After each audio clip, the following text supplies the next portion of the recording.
When you want to be the best, you can't settle for the rest. For anything on iRacing, there's just one name you need: Maconi. With the launch of Maconi Entertainment and Maconi Competizone alongside Maconi Setup Shop, we now provide the best of the best in setups, paint schemes, coaching, broadcasting, and event organization. With cars across all 4 license classes, we have what you need to hit the track with confidence. Grab a subscription and save money while going fast at MaconiSetupShop.com/subscriptions. And remember, at Maconi Setup Shop, there are setups, but your victories.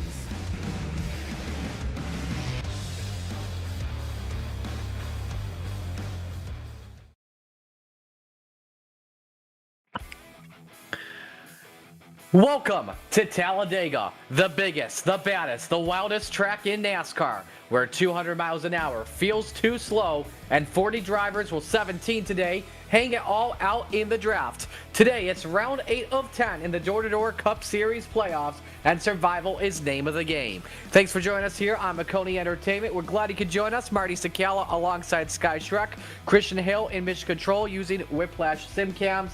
This place doesn't care who you are, Sky. Championship favorite or underdog.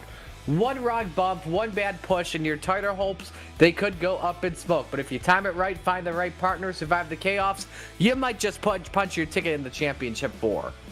Talladega, always a very challenging racetrack, like you said, and these drivers are going to have one heck of a time getting around here tonight. Set a little bit of a short field tonight here for the Door Racing League. We've got 16 cars getting ready to take on Talladega, but that means that finding people to work with and getting the push up to the front of the field is going to be even more important tonight, because I think anything could change in those last few laps. And they're always running tight, and especially late in the race, whether it be 3 wide or 4 inches apart, which means one thing could happen, Sky, the big one. That it could. You always see wrecks like that here at Talladega. Looking at your schedule, we're coming up to the end of the season here. We follow the real-life NASCAR schedule in the Door Racing League, so it's Talladega tonight, Martinsville next week, and then Phoenix in 2 weeks will end our season here in the Door Racing League, and then we'll get ready for 2026, and we'll see how that one shakes out once we're there. But we're in the round of 8 right now to the playoffs, and these drivers are going to be looking to clinch their way into the championship round. You can see the cutoff right there. Trevor Baxter is already locked in, but Alan Duggar, Daniel Best, Danny Carpenter, Hugh Brown, all right on that playoff line trying to find their way up. Any of these drivers could grab a win tonight, and any of them could find themselves at Phoenix. You don't want to put yourself too deep into the hole going into next week either at Martinsville, because that would likely leave you in a must-win situation, or else you will have to kiss your championship hopes goodbye without question. So we continue on here with our pre-race coverage before we go racing. Qualifying underway at the moment here, and it's Stephen Bird currently quickest at a 53-59. Let's talk about qualifying first off for the drivers that are on track or have yet to make their way on track. Always important keys in qualifying. Lap 1, get that engine cooked up, utilize that high side, then before lap 2, get on that tri-oval, use the downhill banking to your momentum, and hug that yellow line all of lap 2. That is typically the play here when it comes to qualifying at super speedways, because it's all about maximizing your speed and maximizing your momentum here to try to get as good of a run as you can.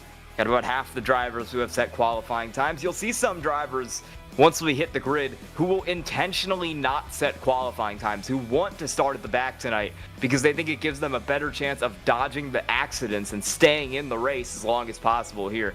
It's always a strategy when you get to these races at Talladega and Daytona. It's a bit of a short field tonight, so I don't know how many cars are going to be willing to try that, but I reckon we'll see at least 1 or 2 kind of hang out at the back early on here and try to avoid any potential accidents here tonight. 2.66 mile tri-oval, the steepest banking we have in the Door Cup Series at 33 degrees, longest track as well in the Cup Series at the same time. Pit road speed 55 miles an hour, and always keep in mind, when Bill France Sr. built this place, he didn't want the start-finish line at the tri-oval. He wanted it near turn 1, something unique. Didn't want a second version of Daytona. Yeah, and that really works out here in these modern day NASCARs because you get a better run to the finish coming out of turn 4. And it's resulted in some really iconic finishes at Talladega just from that extra distance that these cars have to generate runs down that front straightaway before they hit the start finish line on the last lap. Qualifying is wrapping up right now and we'll be getting ready to go very shortly here from Talladega. 122 laps on the books tonight for the Door to Door Racing League with stages on lap 25 and 65. Well, let's take a look at your starting lineup. Indeed, William Lark just qualified on pole position. His time of 53.521. Next to him, it's Stephen Bird in the 14.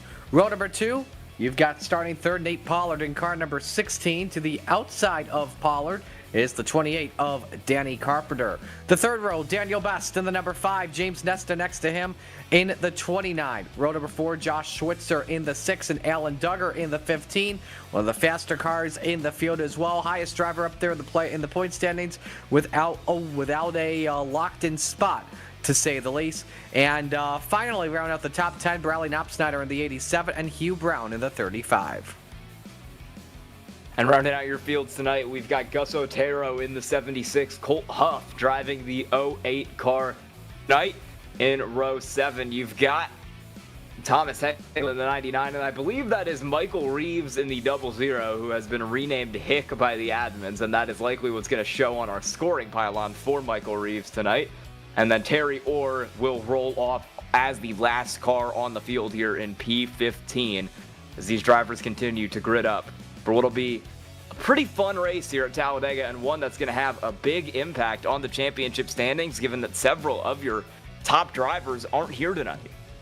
Absolutely. Some of them missing out on tonight. It's very surprising not to see the car count we had compared to Las Vegas, especially being Talladega, a track where, you know, if you're in the race, you basically have a shot to win it. So, but we'll do the best we can for you here and keep you posted on everything. But let's break down the race analysis for tonight. As Sky mentioned, 122 laps the distance with stages ending on laps 25 and 65.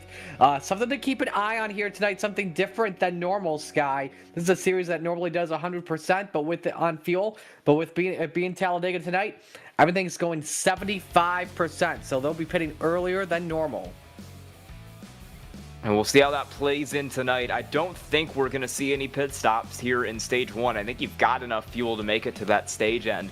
But you likely will see a green flag pit stop at some point during stage 2 if we go all the way green towards stage 2. And then obviously you'll see one in stage 3 when it comes down to it to end the race here. A couple different strategies tonight, but I think you're going to see in terms of fuel, everybody running basically the same strategy here. Just try to pit with as many cars as you can so you can get a better run coming out of the pits. For tires, that's not going to be the name of the game today, but if anyone needs them, they've got 5 sets, 1 green-white checkered available if needed, and also, especially at Talladega, if you wreck, you're in trouble. No quick repairs at all like they've done all season long. We will see how that shakes out, because I would have to imagine we're going to have at least one pretty decent-sized accident today. That's kind of always how it goes to Talladega, and you want to make sure you don't get in one of those early, or else it's going to be a very bad 110 laps watching everybody else race around here while you are out or multiple laps down early on. 80 degrees, the air temperature outside with the track at around 92 degrees, partly sunny conditions, wind blowing just to the south at 8 miles an hour as we prepare for go time here at Talladega. Sky, we're about half a lap away from taking the green flag. What are your keys to victory here tonight? I know we've talked about some of them, but what are your main keys you're watching closely? Don't get in a crash is going to be the big one here. You got to be there at the end to get it done. With a short field like this, it doesn't really matter where you are in the field with 5 to go. Just matters that you're in it and that you have a shot at the win. So you've got to stay with this lead draft. You've got to stay in this race. Otherwise, you could end up in a ton of trouble here early on. All kind of depends on who's up there in that lead pack because, I mean, 15 cars, someone's going to have to win it. And if there's only 5 or 6 cars in that final group, you could get it done from basically anywhere. Well, you get very antsy off in turn number 4, coming to the green flag here at Talladega. You just got to wait a little bit longer. Pace car is on pit road, as we say. Where else would you rather be than right here, Right now, we are legit going door to door tonight. It is showtime at Talladega.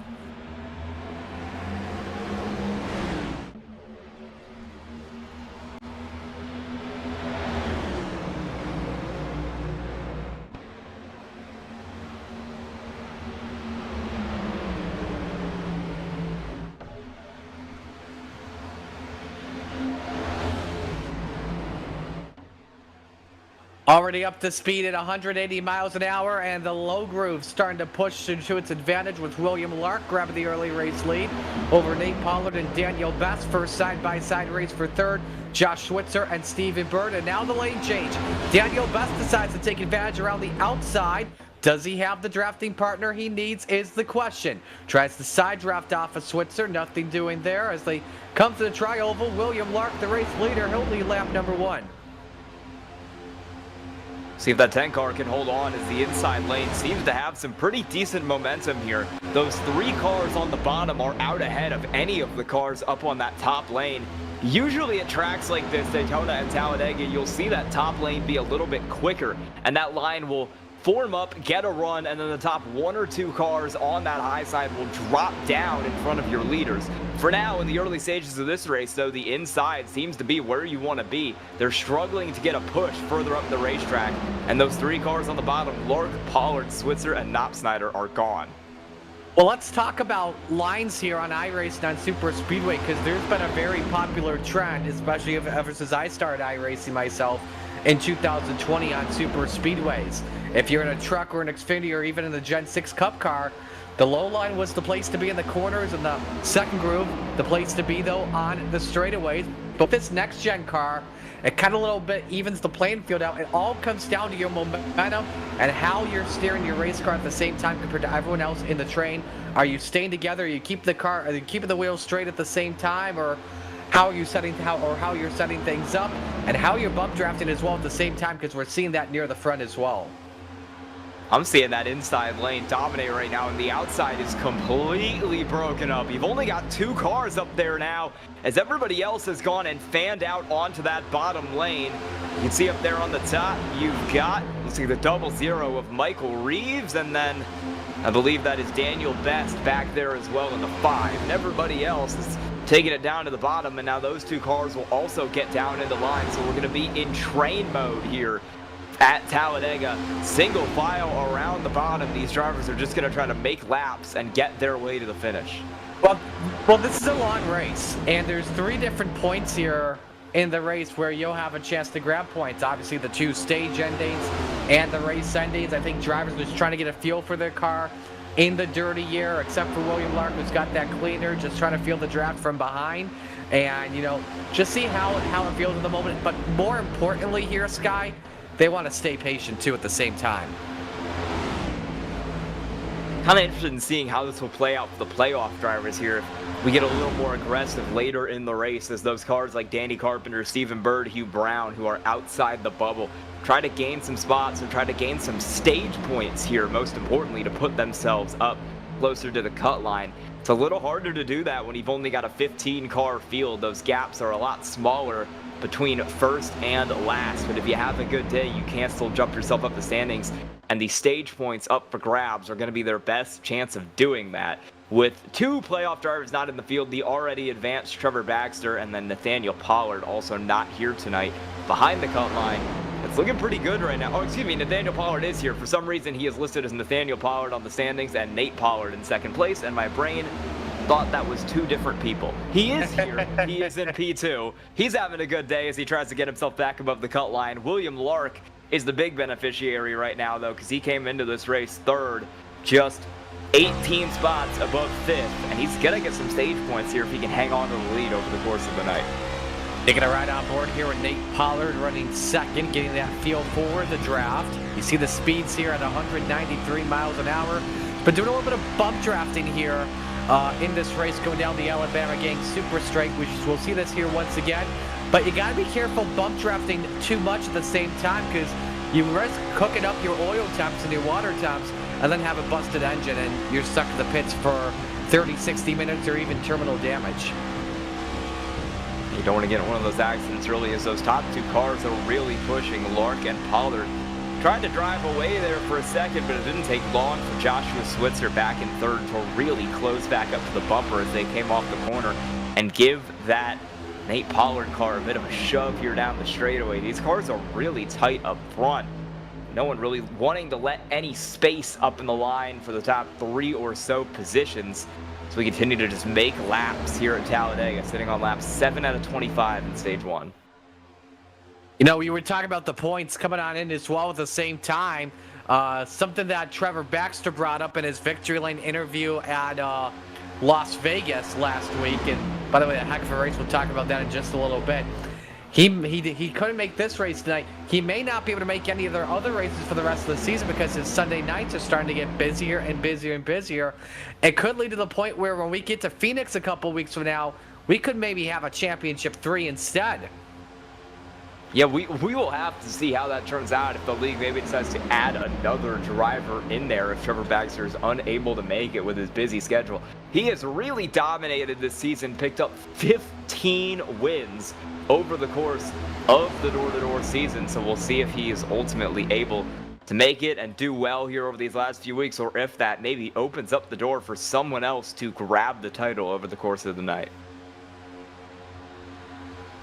Let's talk about last week. Sky, I know you weren't here last week, but I don't know if you got a chance to watch any of the action, but I mean, it was basically a barn burner. So many different leaders. Trevor Baxter last week, starting with internet issues, came from like 3 or 4 laps down to take the checkered flag, led 61 laps in the race. Alan Duggar led 35. We had 10 different leaders in that race. Half the field led that race last week.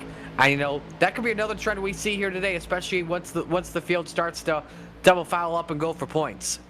Wouldn't surprise me if that ends up being the case here at Talladega, but so far it has been all that 10 car of William Lark. Started up on the pole, pulled down into the line, and has just dominated this race so far, as no one has really built any sustained attempt to pass that 10 car. Everyone's just behind him in one big line.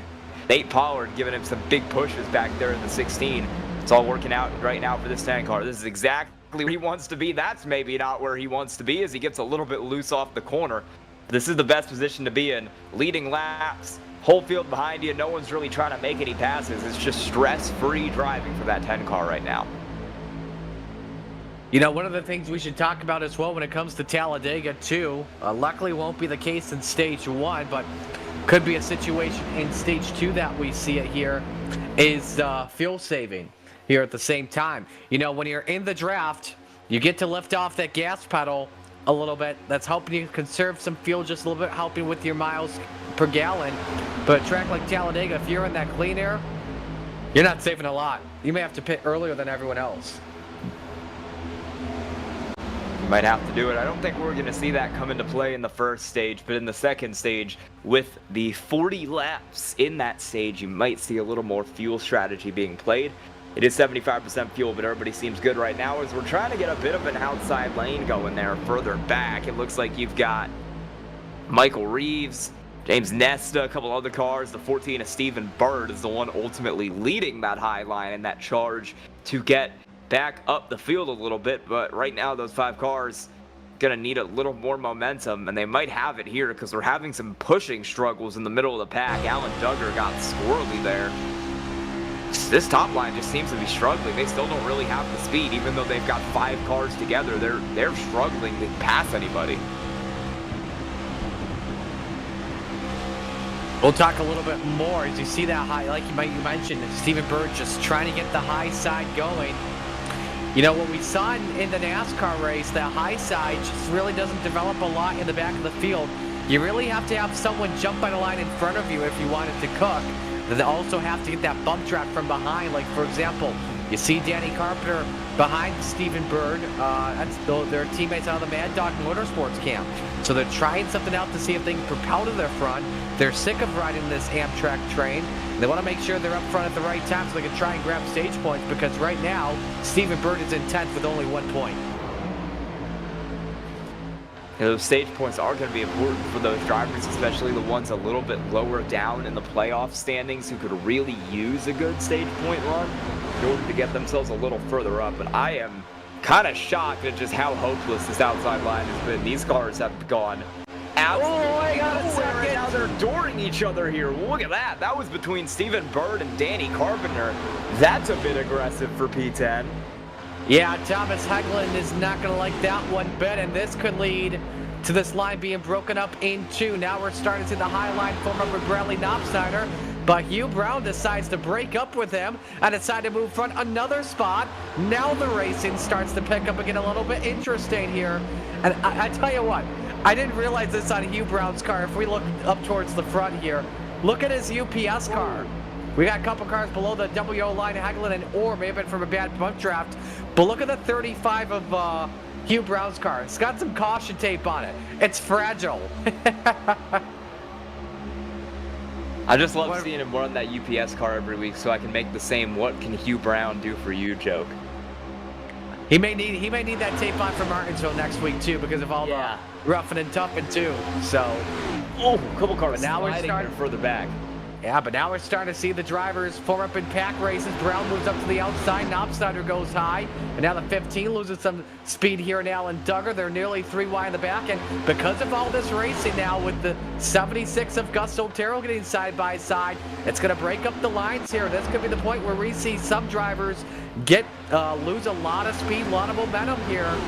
We could have two different trains. Look at this gap between Nesta and Otero at a quarter of a second. Is that enough for Otero to make up? It should. At some points, it may not. Yeah, Otero's right back up to the bumper of Nesta there like nothing ever happened in that line. We've seen a couple cars get squirrely and end up on the apron tonight. Michael Reeves just did it right there with Daniel Best. We've had a few cars drop below that yellow line just from awkward pushes, from getting loose. Haven't had any actual spins or accidents from that kind of contact so far, but with how the early part of this race has been, I would not be surprised if we saw some a little later. As the outside line is trying to go once again. You've got Hugh Brown and Alan Duggar trying to make something happen up there. Knopfsteiner also up there as well.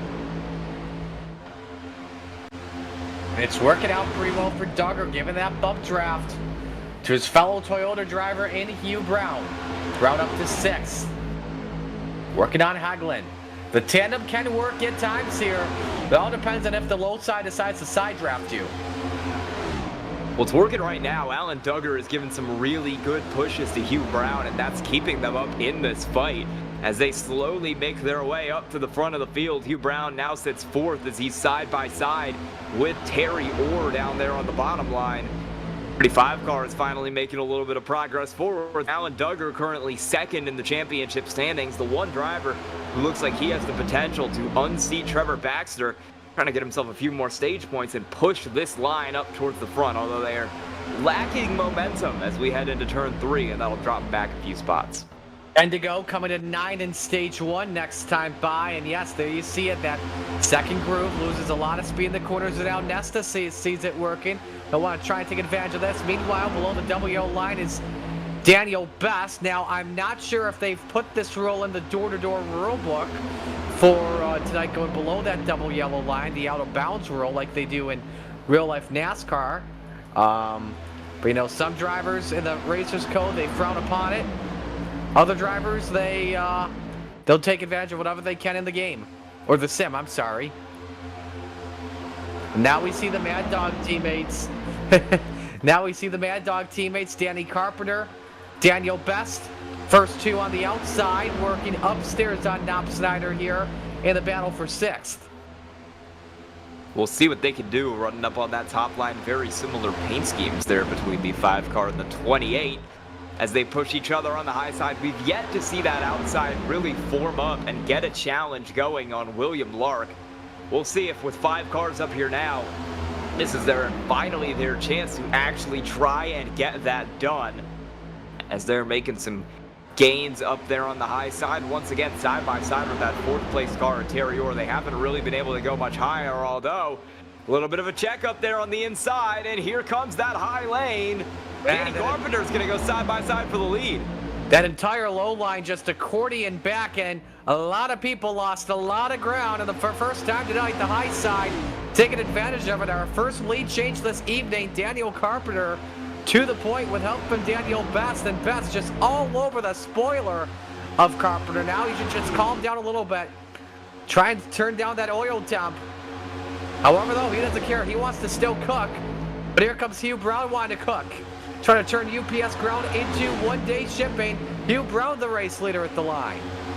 We'll see if he can get down here, or if he's just going to keep riding that high line like we saw earlier. It seems to finally be coming in here tonight at Talladega. That high line is working, and you've got Duggar up there pushing Hugh Brown, being pushed by Gus Otero in the 76.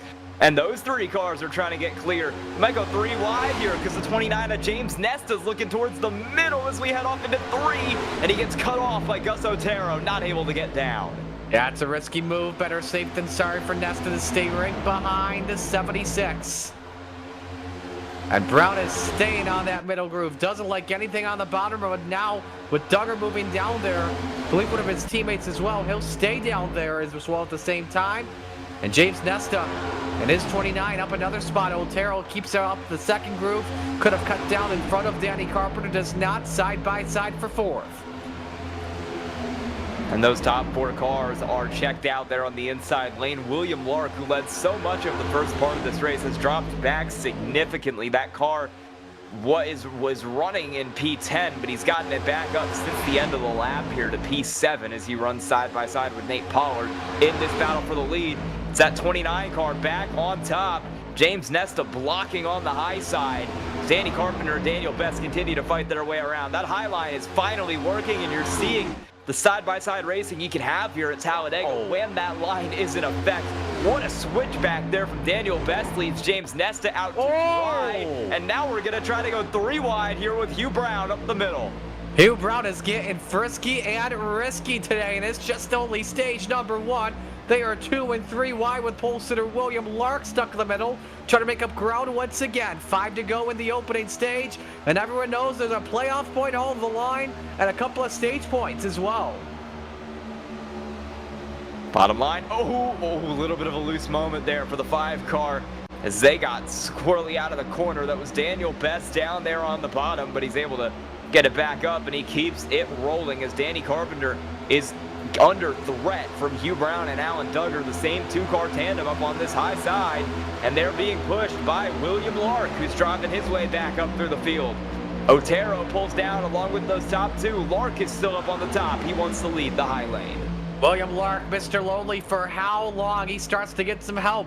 How much can Brandy Knopsnyder give him that push up towards the front? The high side starts to lose some steam. That puts Carpenter back through to 4th, and now in the 5th position, the 5 of Daniel Best once again. When will they claw their move? Claw through the field upstairs. The field jamming back 3 and 4 wide. There go the Mad Dog teammates around the outside of Otero for 3rd. They want that race lead back. They've been working together here for this entire first stage, and it's worked out pretty well for them, although they're going to need a little bit more help up there. If they are to get it, and there it goes! The 28 car, Danny Carpenter into the inside wall. Takes Thomas Hegland with him. No caution flag because they spun below the apron. We stay under the green flag, and we already have our first two victims of Talladega with 3 laps remaining. And now the field has mostly gone from double file to single file after seeing 2 victims of that accident in Carpenter and Hegland.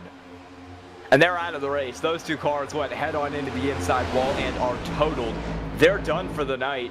And that's going to be really bad for those 2 in the point standings here, with Danny Carpenter coming into this race 5th. 1 spot outside the cut.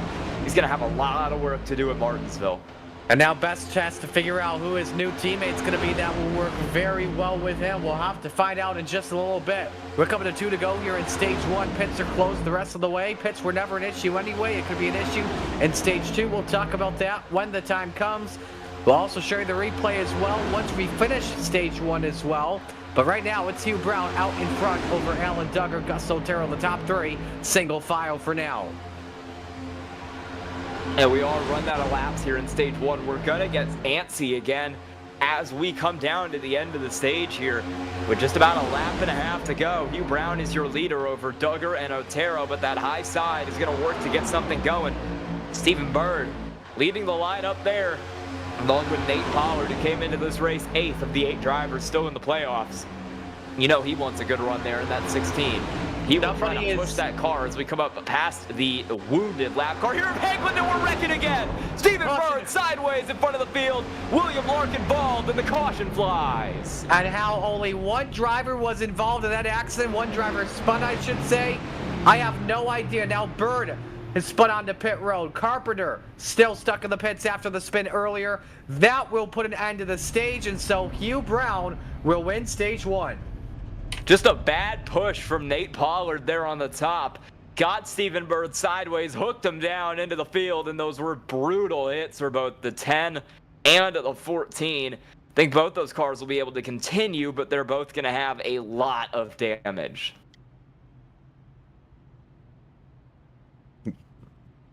First caution flies.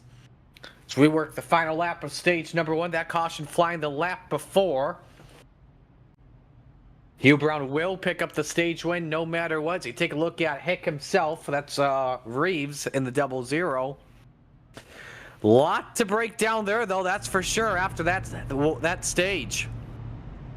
That was a wild ending there. We saw 2 major accidents in a very short period of time.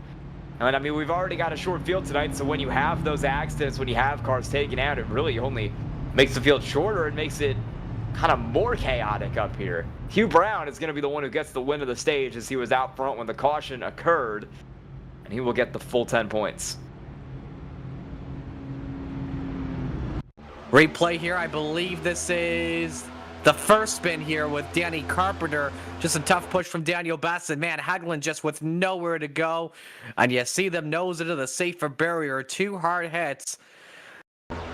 The engine smoke we saw was coming off the 99 of Hagland, who decided to limp his car back to pit road. Carpenter towed it. As pit road is open, by the way. Everybody coming down pit road to top off on fuel here, to say the least. Now, this is the second spin. Watch the 10 here. Nope, it was Pollard. A bad bump draft to the 14 of Bird.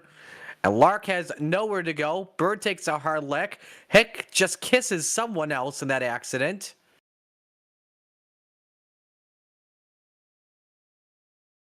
And you see the Bird. And now when you're going through the grass here at Talladega on any next-gen car, it's like you're driving on ice. And it's very difficult to get that car turned back around when you are having problems like that. A lot of drivers taking 4 tires here. Hugh Brown winning the race off pit road. Reeves in the 00 took fuel only. Everyone else, though, 4 tires. Very interesting to say the least. But a wild ending to stage number 1. Hugh Brown the winner. Stage 2 coming up in just a moment in the Door Cup Series playoffs at Maconi Entertainment.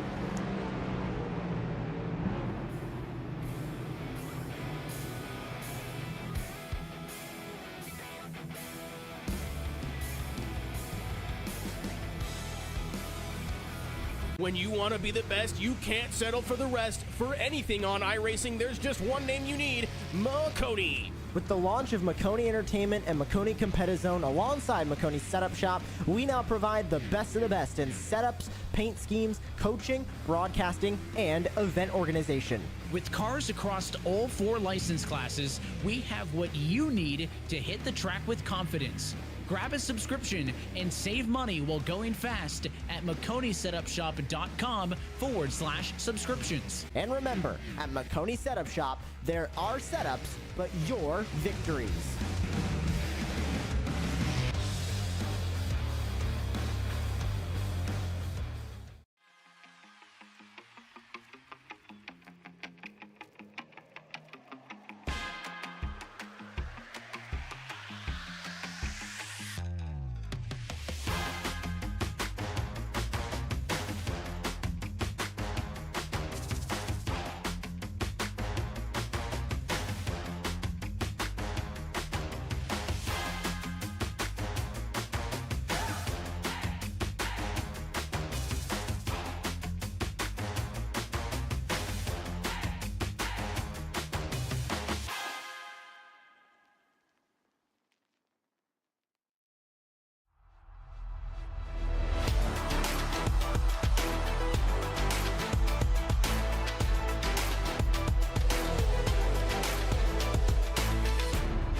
Racing isn't easy, but experiencing it is.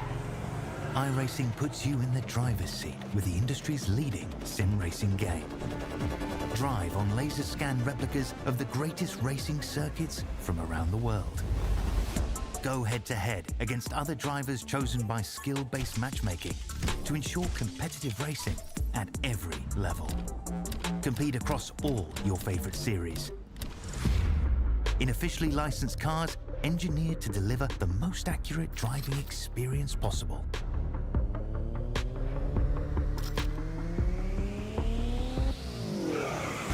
Join a race or host your own with players from across the globe. Race against the computer or in a league with friends. Feel the thrill behind the wheel. Visit iRacing.com.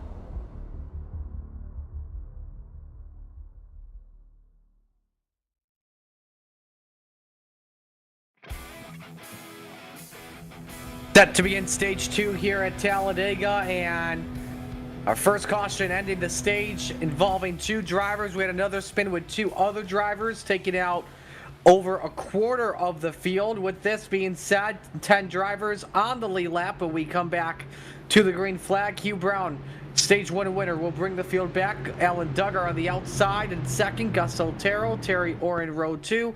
Bradley Knopsnyder rounds out the top 5. We come to the restart zone. We're back to green. We're losing cars here. Danny Carpenter already 5 laps down out of the race. Thomas Hageland out of the race as well.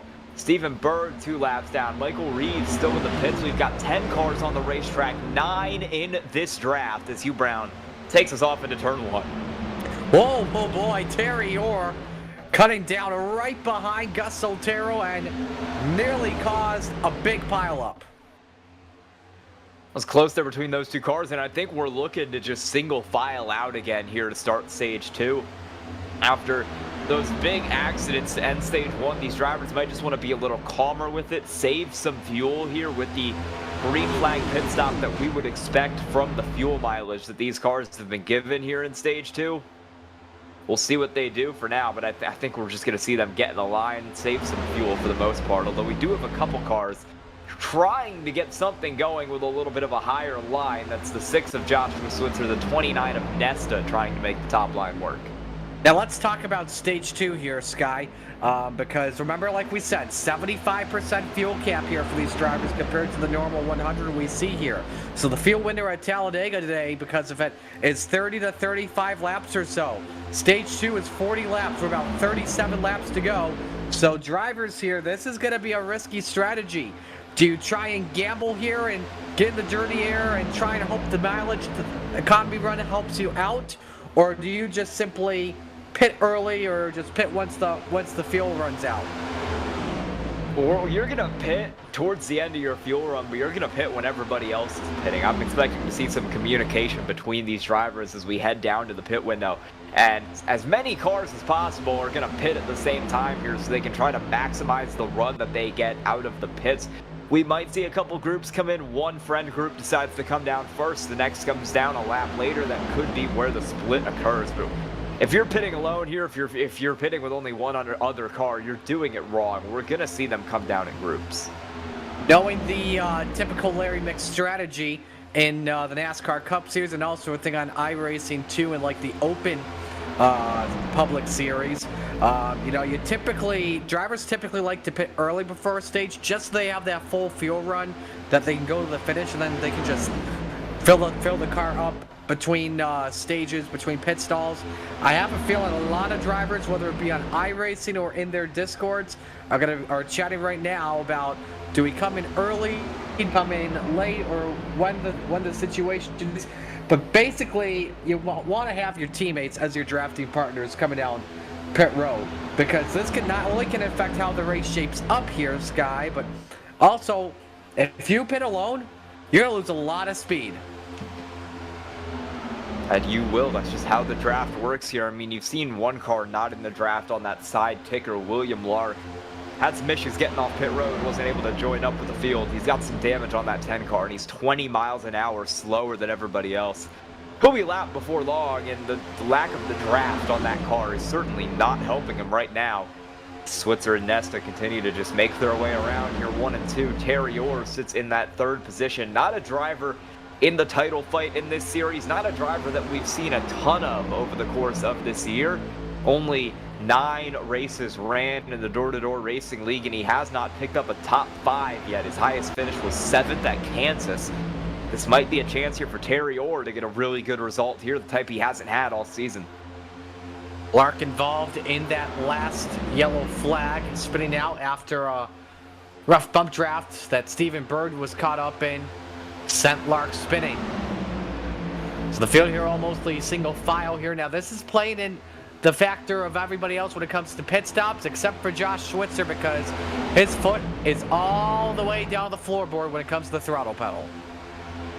Yeah, that front car is not going to be saving any gas. It's the cars behind him who are going to be able to save gas, because they have the ability to let off the gas back here in the draft and kind of just let the air do the work of catching their car back up. I'm not surprised if Switzer isn't running entirely full throttle. He might be running a little bit off the gas, in which case he'd be saving fuel, but everybody else behind him would still be saving even more than he is. Hugh Brown's taking a couple peeks to the outside here. I wonder if he's trying to get something going. And we saw Brown late in that stage. He was the risk taker, making the moves on the outside, and it paid off. Had the right drafting partners to win stage 1. We'll have to see if that's the case in stage number 2, which goes up until lap 65. Going to put 33 laps up on the board this time by 10 drivers in this Amtrak train at the moment. Switzer the leader, Nesta second, or in third, Brown fourth, Duggar fifth, Otero sixth, Knopp Snyder seventh, Best eighth, Pollard ninth, and Lark round out the top 10. Actually 10 drivers on the lap, 9 drivers in this train. Should mention a couple of other drivers that are also on the track still. Stephen Bird a couple laps down in 11th. I'm not sure the issue with Michael Reeves earlier on, because he was in the top 5 in the race off of pit road, but now is stuck 4 laps down after, I believe, pitting a lap afterwards to repair some damage I believe he had in that caution flag. See how this all shakes out as that backpack right there with Alan Duggar is hanging way behind these top 4, and they have been for a little bit now. I wonder if Duggar is just really in that fuel-saving mode here as he continues to kind of keep the door open in between him and Hugh Brown, not gaining too much time, not catching too quickly up to those cars. And then you've got Knopp Snyder, Stephen Bird kind of doing the same thing with this car, just hanging back, letting it ride for now, and hopefully having a little more gas here at the end of the stage, either to make it further or make it all the way. Now look at this, a big gap between Brown and Duggar. This could separate everybody and make things interesting, and especially when it comes to pit stops. I don't believe teams are going to pit right now. Window would be open for those that want to come in and take fuel and make sure they're good to the end. But there you see William Lark, who understands what's going on. His car is not as fast as the leaders. He's just going to get out of the way. Duggar, under no circumstances, wants to lose the draft. He wants to hang out in this zone about 4/10 of a second back, but enough that if he puts the pedal to the metal, he'll still be able to catch these cars quite easily. He needs to stay in the draft if he wants a chance at winning the stage, but he also wants to hang far enough back to where he can save the most fuel. So it is kind of a conundrum for this 15 car, but I think he feels pretty steady at around this distance, where it's allowing him to save gas while also not getting too close to these cars in front of him.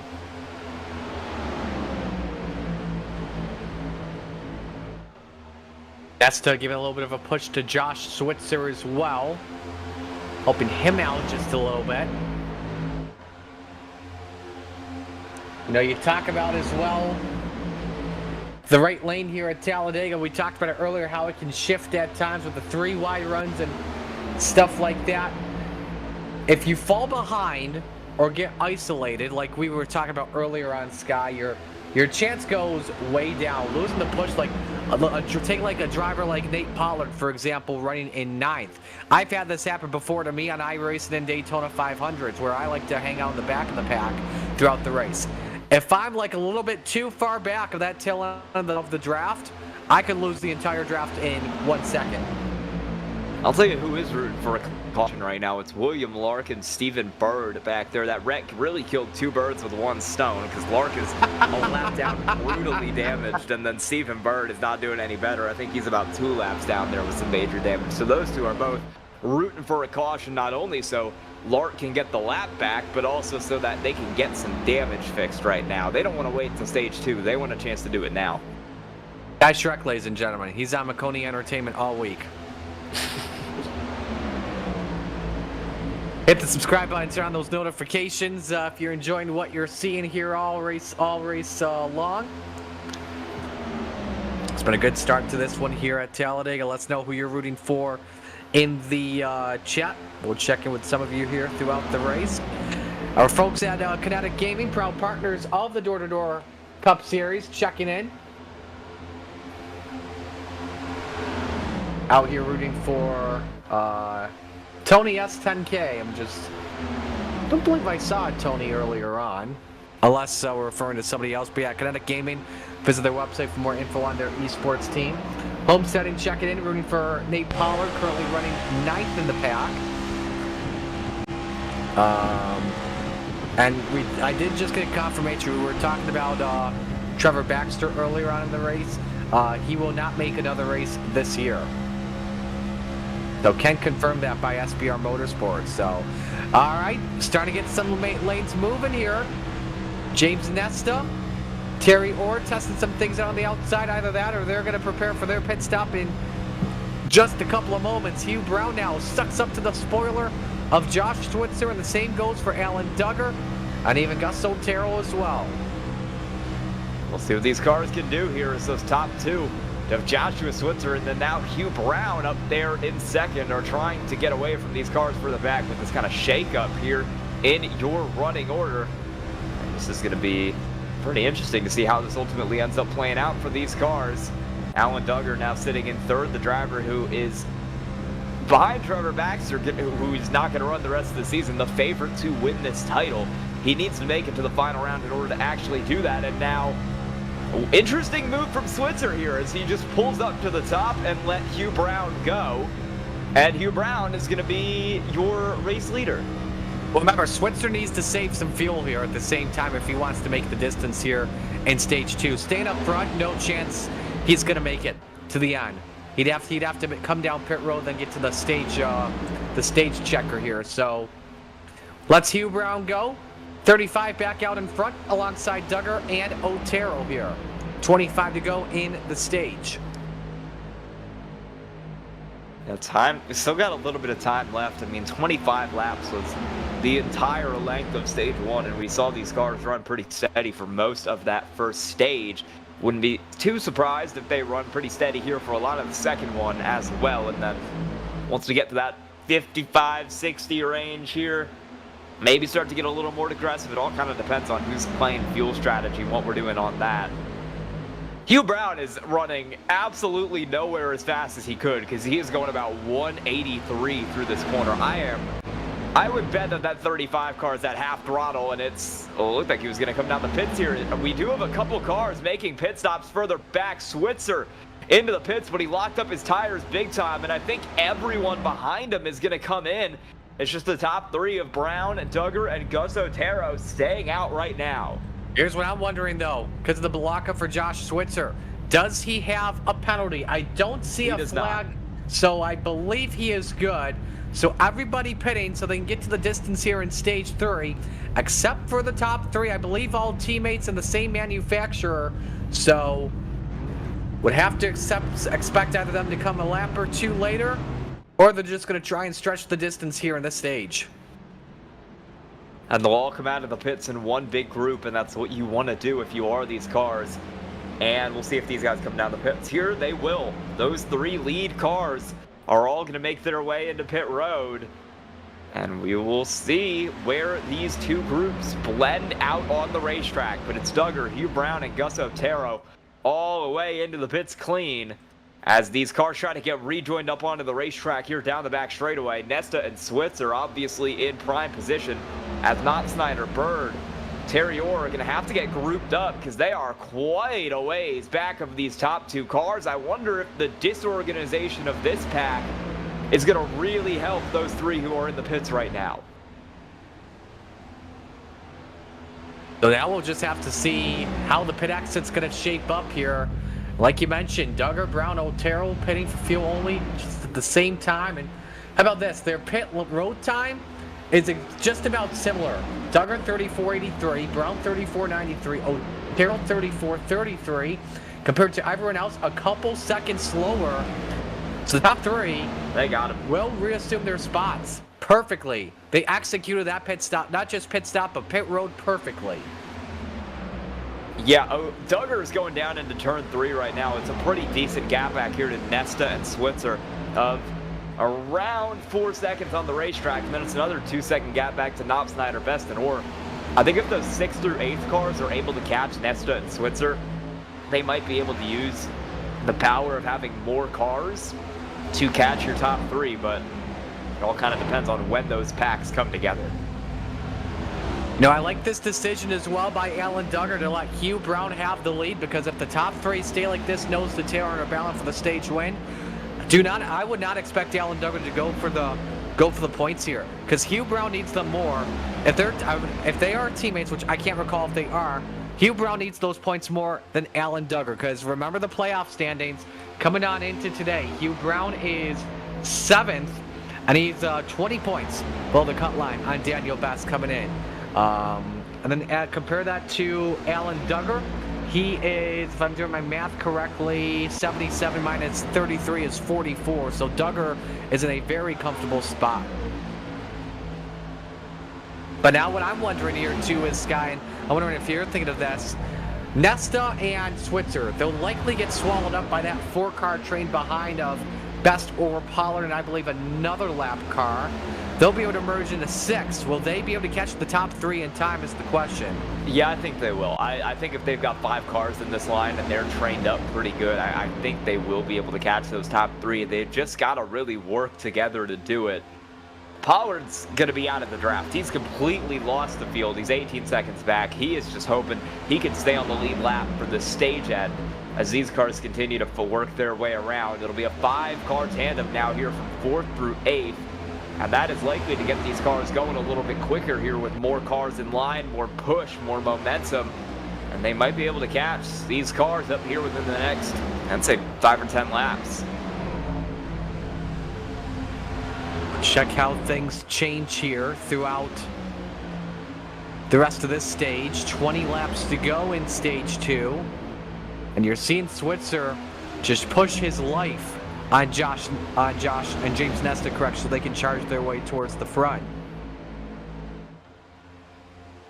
And yeah, they're already cutting quite a bit out of that gap. They were 7/10. Well, Nesta and Switzer were 7/10 of a second faster than your top 3 last time. Knopfsnyder and Best were a second and a half quicker than your leaders, and they've already cut that gap down from what was a 4-second gap from Nesta to Hugh Brown in first to a 3.3-second gap from Nesta to Hugh Brown in first. So a little bit of separation here out of the corner is not going to help. The 6-car line is doing exactly what they need to do, and they're pulling off about a second a lap here on your top 3 cars. They'll be there before long.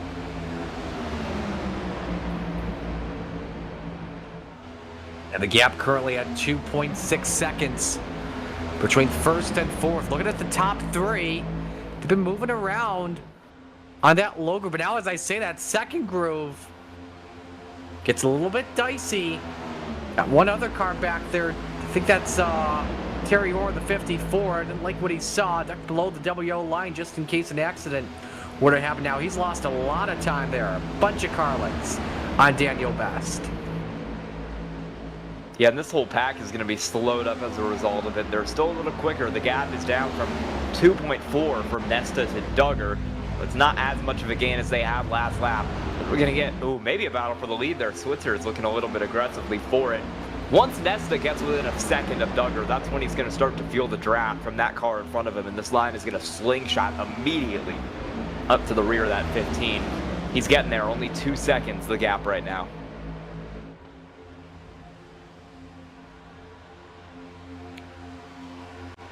That gap is closing big time, getting smaller and smaller between 3rd and 4th. So James Nesta on back. They will merge in with the top 3 and will have a chance to win this stage without question. Let's see how this shakes out. Laps running down here. We were at about 17 to go in stage 2 here tonight, with these cars now 1.5 back, 0.7 of a second quicker that last lap of the cars up here in this group. They are coming very quickly, and they're going to get the spot here before too long. Now this is interesting. Gus Otero just went on the outside. I think he saw the field closing in.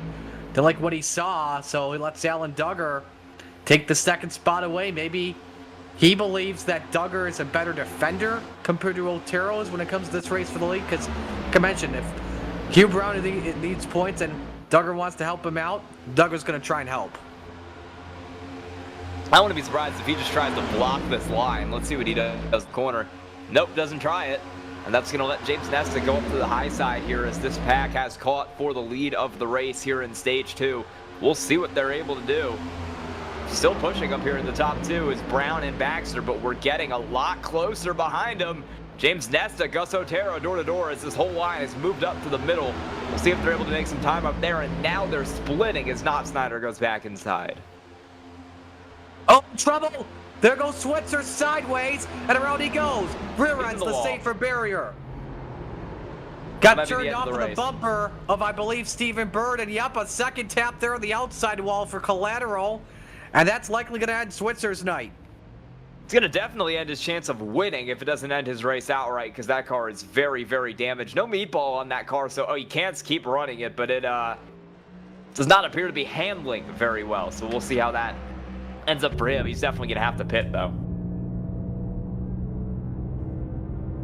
Straighter than I thought it was, because he was sliding around pretty good there for the little bit when he was trying to get it spun back around.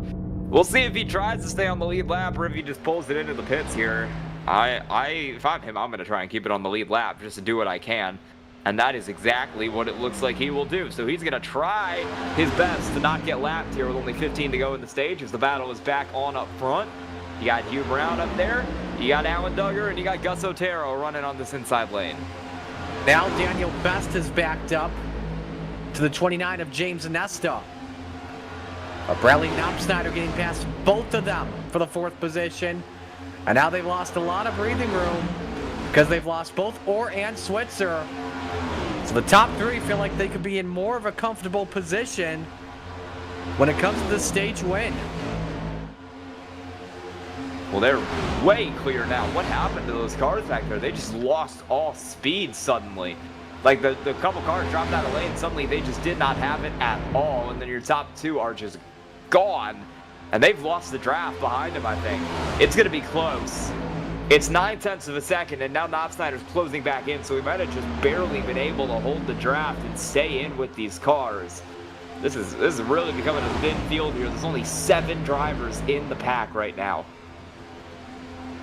Going to make for a very long, and I would have to guess as well when we get to stage 3, a very patient stage 3 and 2 at the same time, because as long as those 7 are on the lead lap and in the same pack, they will all have a chance of winning, should they all down the white flag. We're down to 5, because Terry Orr and Daniel Best have just lost the draft as well, so it's 5 cars in this pack battling for the win stage 2.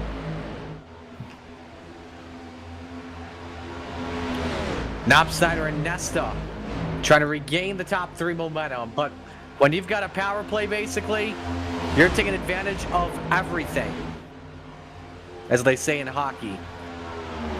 They are catching up to some lap traffic too at the same time. I believe the fact is Nate Pollard in the 16 now. Pollard, I don't believe spun out in any accident. He just simply lost the draft earlier on in the race. And what could get a lap down, that would definitely hurt out Stephen Bird's chances of getting a free pass. Yeah, and Bird is 2 down, so he's really in trouble. William Lark has just retired from the race. He's done. Reeves still in the pits. Hagelin and Carpenter, we know, are done from their engine explosions earlier. So that's 10 cars left, and we might have only 7 of them on the lead lap here if Joshua Switzer can't stay in this lead group. Or can't stay on the lead lap.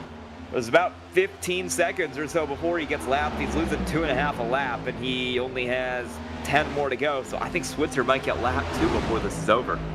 And yeah, these cars have all lost the draft, so it's going to be 3 to go for the lead of the stage. It's going to be Hugh Brown, it's going to be Duggar, it's going to be Otero, and they've got 11 laps. Try and figure out which of the 3 is going to win it, although maybe don't count this backpack out yet because they've got 4 cars grouped together and they are actually gaining a little bit of time now. We'll see if they can drive Orr and Best back up to this front group or if they'll be stuck back there. All about, though, making sure that you're not wiggling that wheel too much down the straights and in the corners. You're not getting tight or getting loose. And you're pushing like heck, that's for sure. Front 3 get past Nate Pollard. That messes up Steven Bird's chances of a free pass. Nate Pollard would be back on the lead lap right now should we get a yellow flag. It will come and within at most the next 10 laps or so because we got the stage ending at lap 65. Laps are ticking down very rapidly here for these cars, and this second pack does not seem to have the sauce that they need because they are slower than your top 3. Even with an extra car in the run, they lost 0.4 of a second that last time around. Brown, Duggar, and Otero are holding steady out front. It's going to be 4 cars battling for 4th this stage.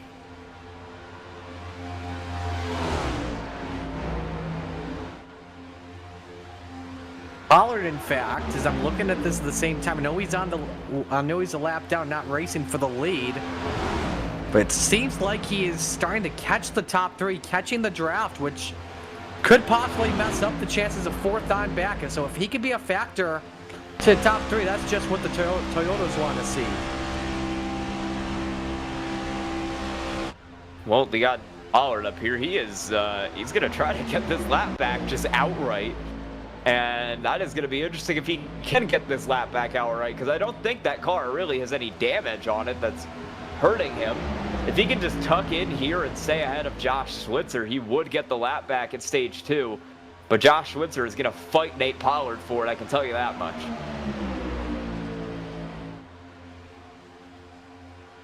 Well, how big would this be as well for Hugh Brown to get 2 stage wins?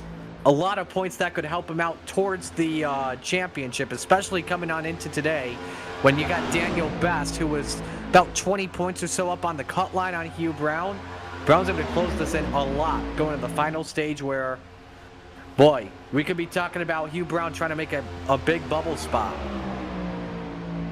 He could certainly get it done here behind the wheel of that 35 car. I would not count him out at all. He came into this race about 20 back of the cut line, and well, the car he was racing with was Daniel Best, who's in 7th, and then William Lark, who has ended up out of the race. So this is going to be pretty big for Hugh Brown, especially in a race where you only have 14 starters. It's really difficult on points to get a ton of separation.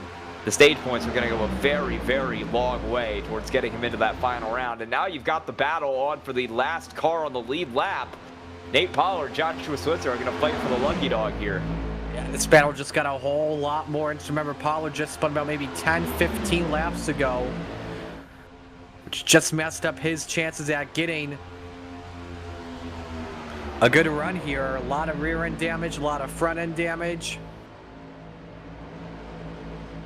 Luckily no meatball flag, but a lot of aero for sure that he'll have to fix on the next caution flag. Take a look back on 4th through 7th, which we've been following still. Really still a stalemate between 1st and 4th, with a gap currently at 3.9 seconds. Knopp Snyder still leading the troops at bay. Yeah, those cars are not going to catch him. They're going to need the stage break here in order to catch back up to your top 3 of Brown, Duggar, and Otero, who are all in that really tight group of cars now. That's now 5 cars strong, as you've got the 2 lappers in there. I would not be surprised if, as we come down to the end of stage 2, only about 6 laps to go, we see one of those lap cars of Switzer or Pollard ultimately be the one who instigates the move to the top, try and defend this lap, this lucky dog position, or even get themselves back on the lead lap outright. Nate Pollard is going to jump up to the top side, but no one wants to go with him quite yet, and he'll have to fall back to the bottom. I think we all know what Stephen Bird is thinking right now, that's for sure. He's hoping both of them get their lap back.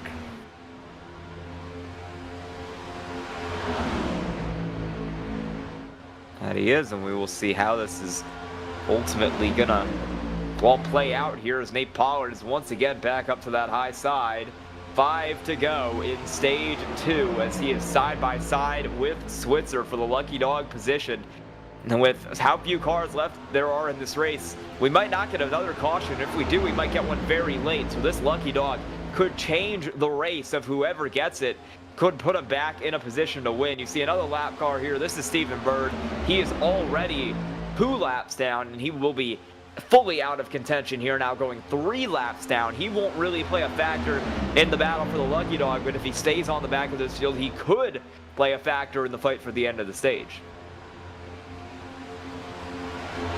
No change amongst the front 3, obviously. Pollard losing some ground. Though the Switzer could out the 6th out in the battle for the free pass of the line. 5 to go in stage 2. Time is certainly running down here for these cars as they try to fight, try to get something going. 4 more laps to go before we end up with a stage winner here. And Hugh Brown, who has led most of stage 2, is continuing to hold position out front, but I don't think it'll be too long before we see Duggar or Otero try to pull a move on him. I don't think it'll be too long before we see Nate Pollard try a move, because he is slingshot engaged right now. But he's going to end up backing off the gas. So he had the chance to try to shoot the outside there, ultimately decided not to do it. We'll see if he tries to build up that run again in the 16.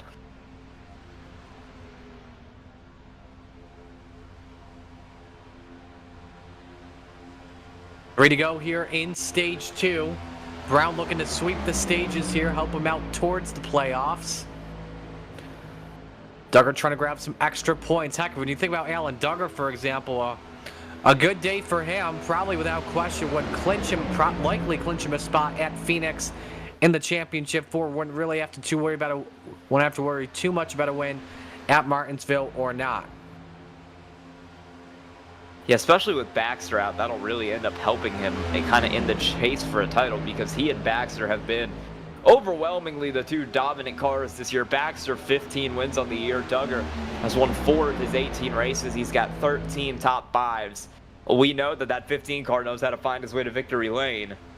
And this might ultimately be his chance to find his way to victory lane in the whole series as well here. 2 to go. Pits are closed here for the rest of the stage. Everyone pitted around lap 40-ish. So that way they can get to the distance here in stage 2.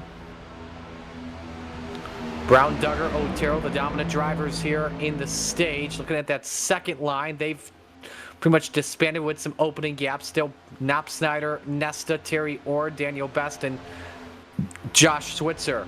So when you think about Alan Duggar, we were just talking about him moments ago. Is this guy now the new favorite to win the championship, so to say?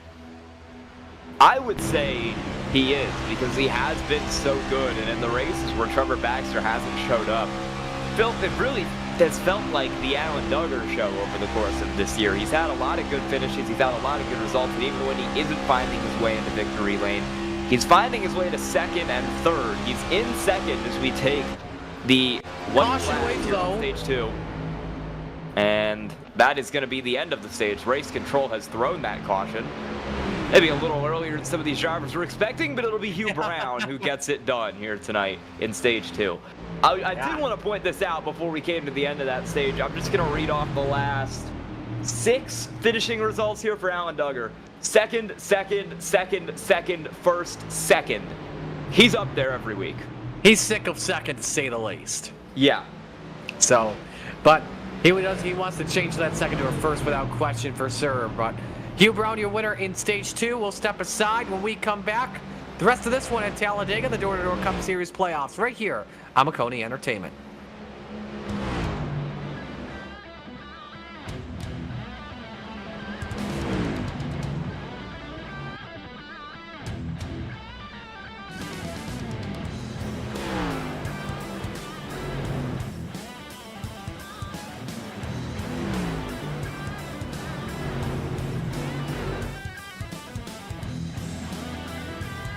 When you want to be the best, you can't settle for the rest. For anything on iRacing, there's just one name you need: Maconi. With the launch of Maconi Entertainment and Maconi Competizone alongside Maconi Setup Shop, we now provide the best of the best in setups, paint schemes, coaching, broadcasting, and event organization.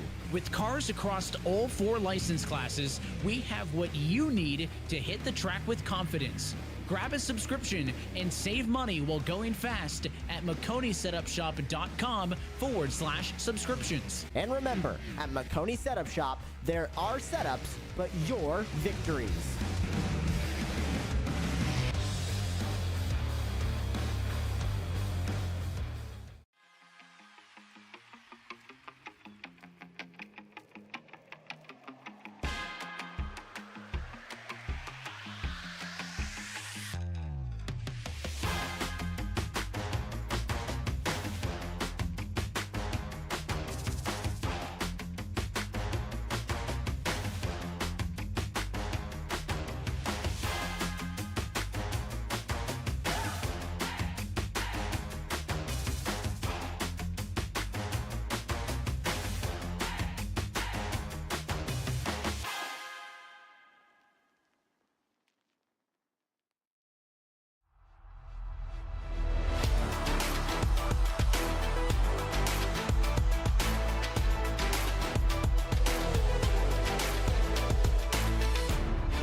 Racing isn't easy, but experiencing it is. iRacing puts you in the driver's seat with the industry's leading sim racing game. Drive on laser scan replicas of the greatest racing circuits from around the world. Go head-to-head against other drivers chosen by skill-based matchmaking to ensure competitive racing at every level. Compete across all your favorite series. In officially licensed cars, engineered to deliver the most accurate driving experience possible.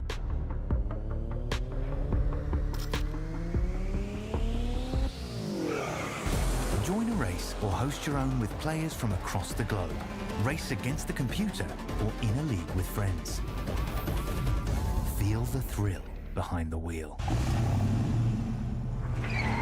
Visit iRacing.com.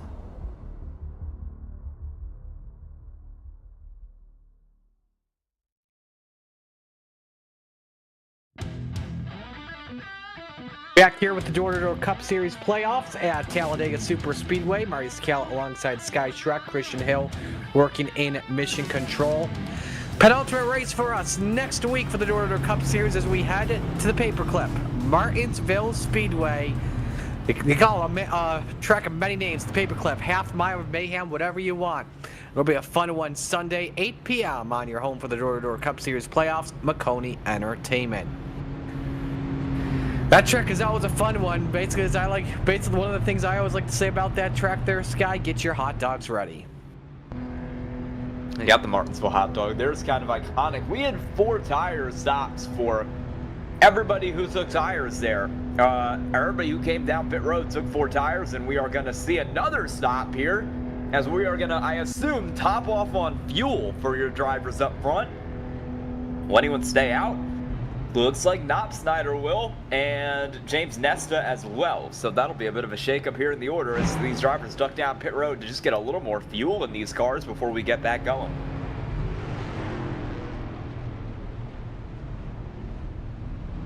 Yeah, so these are the teammates that have been cooperating together very well as a team, especially like we saw at the end of Stage 2 if you've just joined us. Most of this race has been single file racing with everyone trying to get to the finish. They started racing a lot more aggressively at the end of Stage 1. At the demise, though, of a couple people, Danny Carpenter, Thomas Heglin, Stephen Bird, William Larkin involved in some accidents at the end of the stage. Only one spin in Stage 2, but didn't lead to a yellow flag, was Josh Switzer. But if you're a part of a team, it's working out pretty well for you so far in this one. So now we get set for Stage 3 here at Talladega.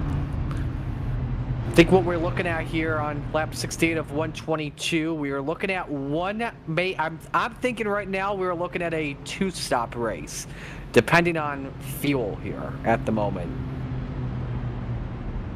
I'm thinking of 1 stop, especially with those cars who just came down to top up. They did that so that they could make it on 1 stop, I think.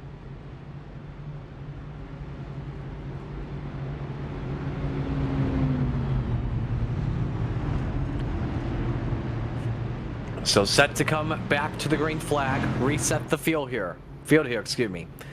Bradley Knopfsnyder selects the bottom. He's next to James Nesta. That's row 1. Alan Duggar will line up on row 2 alongside, I'm not sure who's going to be restarting here in the 4th position. The field is not doubled up. They're trying to figure out who they're supposed to line up behind. It'll be Daniel Best that restarts in 4th with Gus Otero in 5th.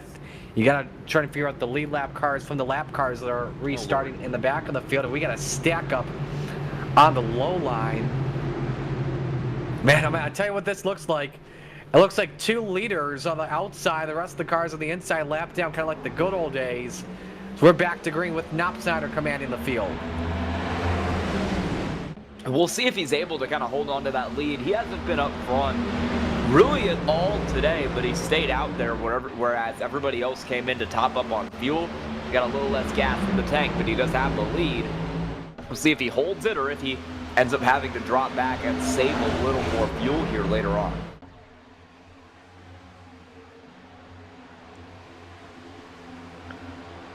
Field remains doubled up. Will the high side Nesta, will he be able to get a run here? Off the bumper of the 00 of Michael Reeves for the race lead. Daniel Best. Now this was a guy, let's talk about him. He was one that wanted to make a lot of moves in stage 1 with the help of Danny Carpenter, but he doesn't have his teammate with him anymore. How does he plan on this race ever since stage 2? We will see how he plays the race. Nate Pollard is dicing a little bit back there. He got that car back up on the lead lap. Both he and Switzer ended up getting their laps back there, I believe. One of them might have taken a wave around there, but we do have both of those cars up onto the lead lap, and they're racing pretty well right now. Nate Pollard is going to try to recover to get himself up the field as we go single file down the back straightaway, and the train resumes again. He is in P6. And again, all the stage points have been awarded. Now we're working the final laps of this race. 122 lap race the distance. So I believe we're looking at 52 to go here across the start finish line. And now this is basically just a race of trying to set yourself up here to the finish. And so, you know, we talked a little bit about pit strategy earlier on here in the race. I think another thing we should talk about besides making sure you're pitting with the right people, you want to have a clean entry and a clean exit. That's really going to matter a lot more. That it will here as we continue to stay single file. There is one car trying to do a little something up on the top. That is Hugh Brown. Currently, as we run 4th, the last car in that championship 4 with the help of his stage points here today, getting the win in both stage 1 and 2. Michael Reeves in the 00 trying to help him as well.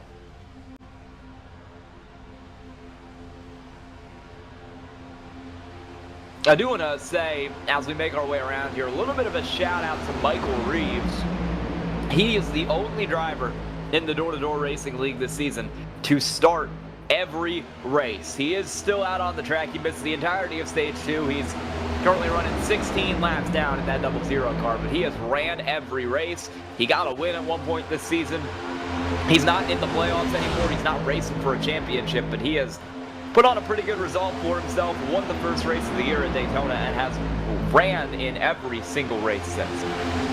Now, I'm not sure why Michael Reeves has his name by the Emmons on iRacing as Hick. However, though, something I can tell you, it is fixed on there. Well, it was Hick earlier on. I can tell you this, though, his Discord username does start with Hick, and I wonder if they want to put his nickname on there, especially for Talladega. Who knows? He's been really consistent. He's ran all 33 races this year, picking up 1 win, 5 top 5s, and 11 top 10s. Although he's been on a bit of a cold streak recently. hasn't grabbed the finish above 10th place since Auto Club in June. So a top 10 tonight, if we maybe have a couple more accidents, could be pretty big here for Michael Reeves as he runs in 11th right now.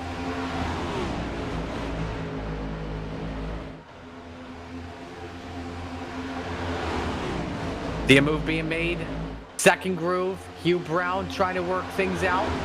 Now, Duggar and Otero, the two men he's been working with, second and third. So this has been the first time in a while, excuse me, third and fourth. So this is the first time in a while that they've been separated, but now they see Brown on the outside. Will they be the next two to make a move if he can get this to work off the side draft of Terry Orr? By the way, Bradley Knopsnyder, since we went back green here at Talladega, has doubled the amount of laps he has led this season in all previous races combined. He had 3 laps led, coming also in that race at Auto Club back in June. He did not lead a lap before. He has not led one since. He's been out front for about 6 so far in this run at Talladega. So Bradley Knopsnyder looking for his first top 5 since April at Talladega. Maybe he can get it today.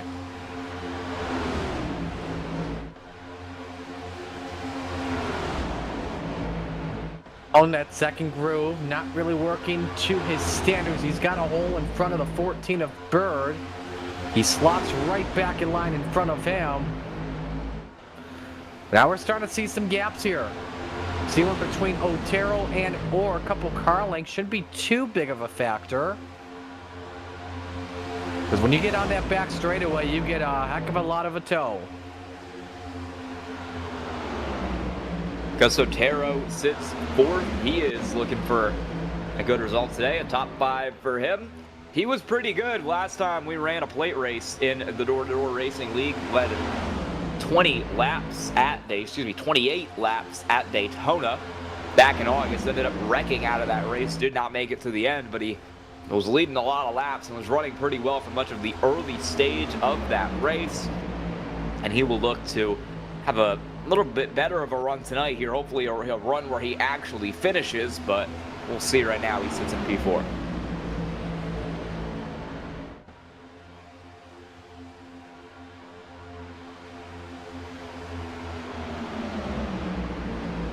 One hugging that double yellow line. Now we've seen in the past the high side work here, but typically on iRace, like I've seen it work at like Daytona, for example, but at a track like Talladega, you don't really want to work the high side when you're all single filed out like this. No, when you're single file on the line, you want to run that bottom. That's typically the one that ends up making the most sense. You tend to see a little more of a, maybe I'd say accident-prone racing if you go single file around the top. Single file around the bottom is just a little easier. Lets everyone control their cars a little bit better.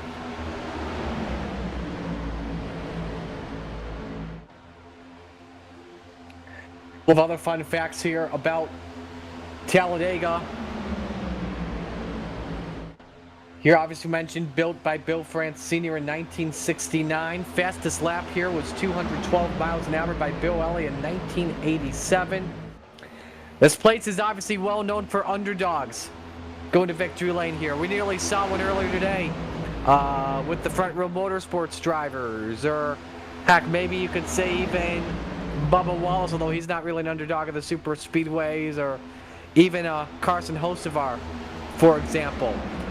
Of those that haven't really scored a win yet in 2025, and I'm going through the points here as we stand, don't believe we've seen Bradley Knopsnyder in victory lane yet. And again, I'm just going through the points as things stand. Knopsnyder, I don't believe. Actually, correction, Knopsnyder has won. Nope. I'm looking at the wrong stat here. Okay, Knopsnyder's yet to win, for example, in 2025. Daniel Best, he's won 1 this season. Duggar's won 4 on the year. Gus Otero, who's been racing a lot with us lately, he's yet to win. What would it mean for a driver to get their first win here at Talladega? And it's obviously the best place to do it when it comes to a win. Yeah, Talladega can always produce some upset winners, and we're trying to get a run going on the top here Hugh Brown might be a little bit of an upset winner tonight if he can get it done in the 35. Led so much of stage 1 and stage 2. He's got the push going from Switzer, and he will abandon Switzer up high there. Pulls down in 4th ahead of Otero. And now Switzer is going to slide well backwards. He's kind of pushing cars down onto the apron there. It's not ideal. Yeah, drivers trying to make some moves here. You know, someone we should talk about as well that was able to get the benefactor of the stage yellow here. Actually, a pair of drivers to be specific.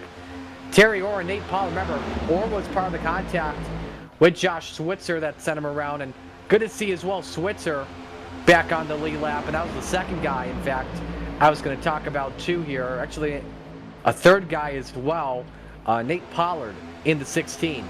Currently scored up there in 7th. Lost the draft late in the stage and is now back up with the field. As we see these drivers continue to make laps, you got Terry Orr back in 6th. I mentioned this a little earlier tonight. Hasn't ran too many races with door-to-door this year. Only has one top finish, 2 finishes, excuse me, on the top 10. 10th at Iowa, 7th at Kansas. Does not have a top 5 yet. He's been running up there tonight, currently P6. We'll see if he can get that done tonight with a bit of a shorter field at Dega.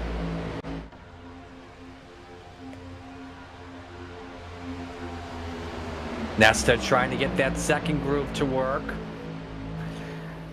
Always varies on a couple of factors here. If you try to get it to work here at Talladega, besides the side draft, you got to make sure there's not really any gaps, any big gaps like we're seeing between him and the lap car of Stephen Bird. Yeah, even with the damage that Bird suffered in the stage 1 ending. Up there in the 10th position, but a couple laps down. Not battling for the win, but trying to help some people out. We'll see if those cars can get this move going and try to break up Bradley Knopfsnyder's dominance so far over stage 3. I don't think we're too far away from maybe seeing a couple pit stops as this field continues to work their way around the bottom. A little bit of contact back there. Bit of a moment between Switzer and Nate Pollard. Nearly caught up Terry Orr, but everybody keeps it straight. And we stay in the running. Still a few cars trying to make that top work, but so far none of them have really gotten it going and have been able to make any progress with it. It just seems like they're kind of falling back.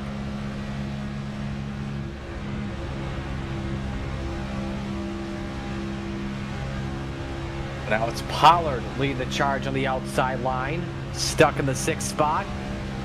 Now losing some ground just a little bit. On board Switzer. Working with Otero in that 76. Should mention too, we had Hugh Brown. He mentioned how he was away from his teammates that he'd been working with throughout the race. He's now back with them. On the bottom, they just can't get by Daniel Best, Bradley Knopfsnyder. They're staying patient. Now, meanwhile, Nate Pollard getting that outside to work. Nesta says it's time to go. They're trying to get something going up there. They haven't been able to do it so far, but maybe now, under 40 to go, this is going to be the chance for someone to get the run going up on the high side. Right now, though, I don't know if it's just not a good pushing, but neither of them have been able to really take advantage and make this happen. Yeah, it's normally the corner exits, I feel like, from my perspective, that can mess them up from time to time. Well, it can, but ideally, when you're on that high side, you've got the momentum down the straightaway, so you're able to really make time down the straight, and then you lose a little bit of time in the corners. This group is just kind of struggling everywhere to really get it going. I think maybe Nesta just needs to commit a little more to pushing, and he might need some more help from Terry Orr behind if they really want to get something moving. Remember, has to be aware, though, of his temps inside the car. Doesn't want to overcook the engine.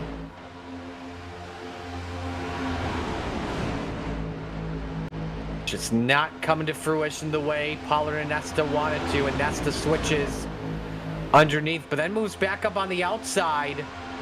Not too sure about that strategy there.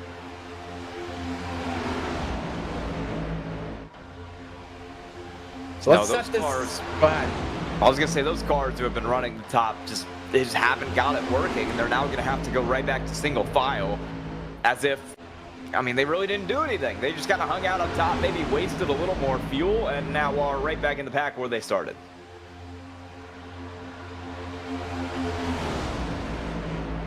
So now let's set this up here on lap number 85.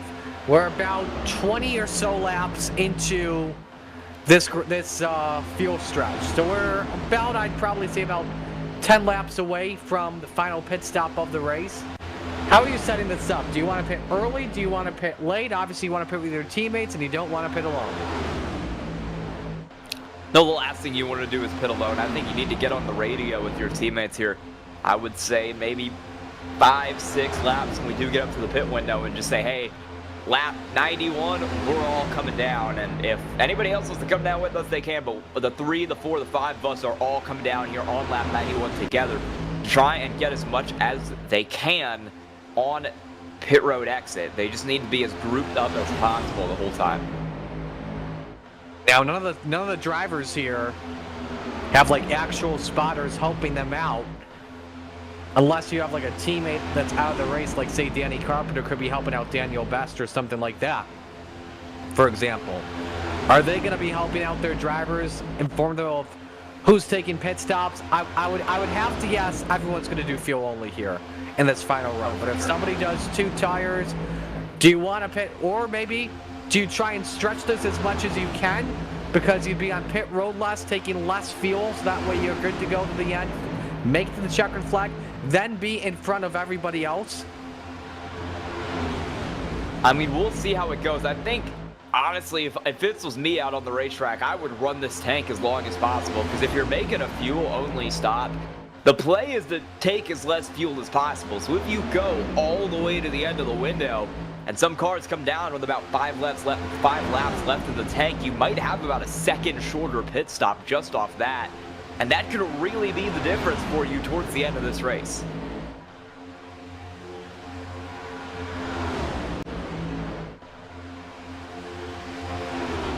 Yeah, so late in the race, it typically sets up that winning move.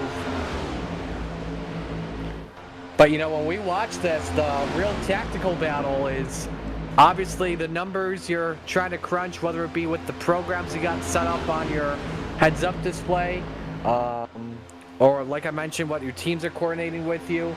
At these drafting tracks, it's all about teamwork here, no matter what. Yeah, that it is. Teamwork always reigns supreme, especially for these drivers who still have teammates left in the race.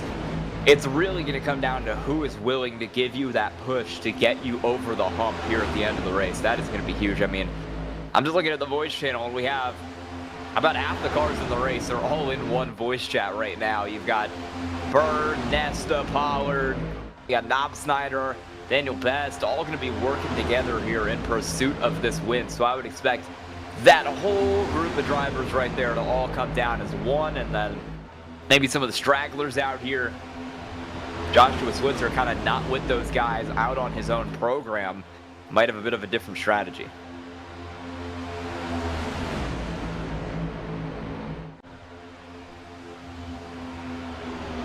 Again, 9 cars on the lead lap, everyone in this pack. Only exceptions are Stephen Bird, who's a couple laps down. William Lark out of the race alongside Thomas Hegland, Danny Carpenter, and Michael Reeves. So only 10 drivers left in this race, determining who's going to take this one at Talladega. Winner looking to punch their ticket into the championship for Trevor Baxter with his one last week, already locked himself in. Not with us though for the rest of the season. Alan Duggar's been the best all season long. Daniel Best with a chance. Danny Carpenter eliminated from the race, won't have a chance at it. Hugh Brown, William Lark involved in an accident just before the end of stage 1. He's out of this one. Nate Pollard still with a chance, and Stephen Bird also involved in an accident at the end of stage 1. So as we look at things, I'm counting, if I'm doing my Steiner math here correct, 4 drivers in this pack with a chance to win that are in the playoffs. And it's going to be those playoff drivers who are really going to make the moves, who are really going to make things happen here as we come down to the end of the stage. 31 to go. It's been about 20, I would say about 20 laps since we started this race. So we're coming up on halfway here pretty soon. It's going to be a one-stop strategy for these drivers. It's going to be a fuel-only strategy for these drivers. So you got to make sure you don't lock up the tires. We saw a couple of drivers do that on the first green flag pit stop of the race. James Nesta massively locked up his tires. You're going to be at a big disadvantage if you do that right now because you're not going to have another chance to change them.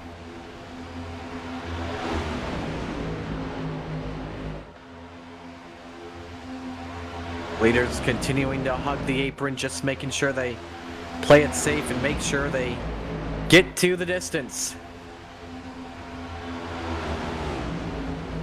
Final drafting track race of the season, obviously, here. Pair of short tracks closing out 2025 at Martinsville and Phoenix. Then we get ready for 2026 with Door to Door. I've heard the rumblings on Discord. They're trying to set up a winter league for the off season to just have a lot of fun before all attention turns to 2026 here with Door to Door. It's been a fun season to watch. We at Maconi Entertainment started picking up the rights, I believe, back in the end of July in the second half of the season. And I've been following this chase to the championship. A lot of fun to watch these drivers battle it out and legit go door to door.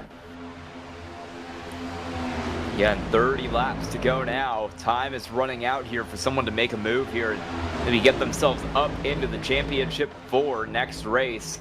Been a great race for Hugh Brown. We'll see if he's ultimately the one who does it, sitting right there in P4 in that 35 car.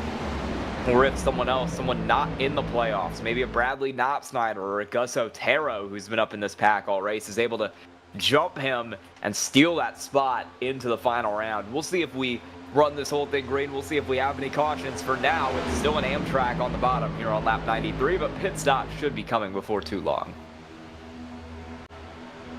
25 laps or so into this stint.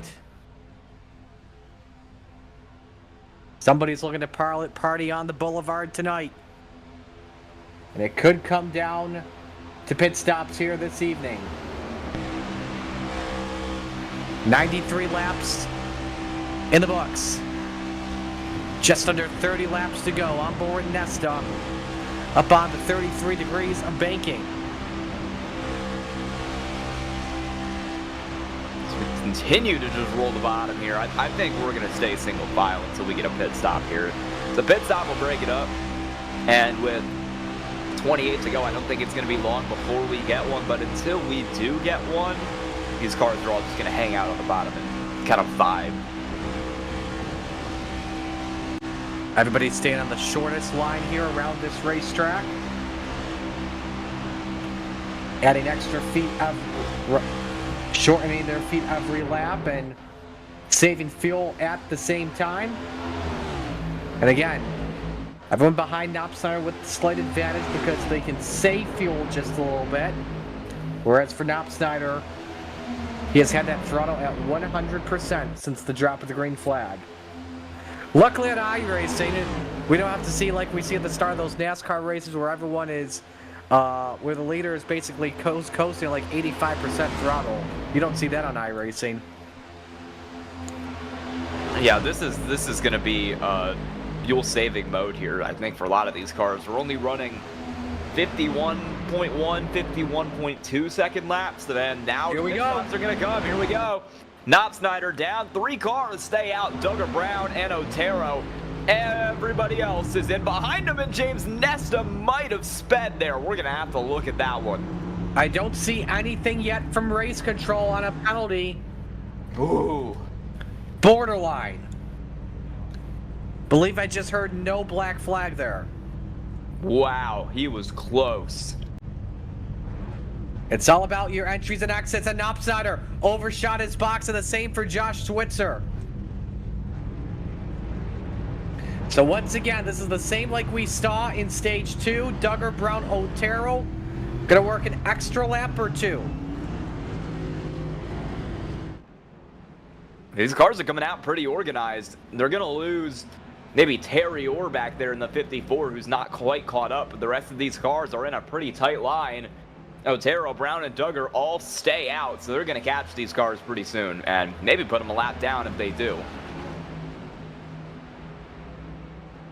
I think that these cars will stay on the lead lap here. At least most of them will, as Duggar, Brown, and Otero continue to move around. But yeah, Terry Orr is going to lose the draft here, along with probably Knopp Snyder as well. Those two are way back. 41 seconds back. Pit road time was from fourth on back was 39, 40, 41 seconds. When we watched Duggar, Brown, and Otero, they were perfect.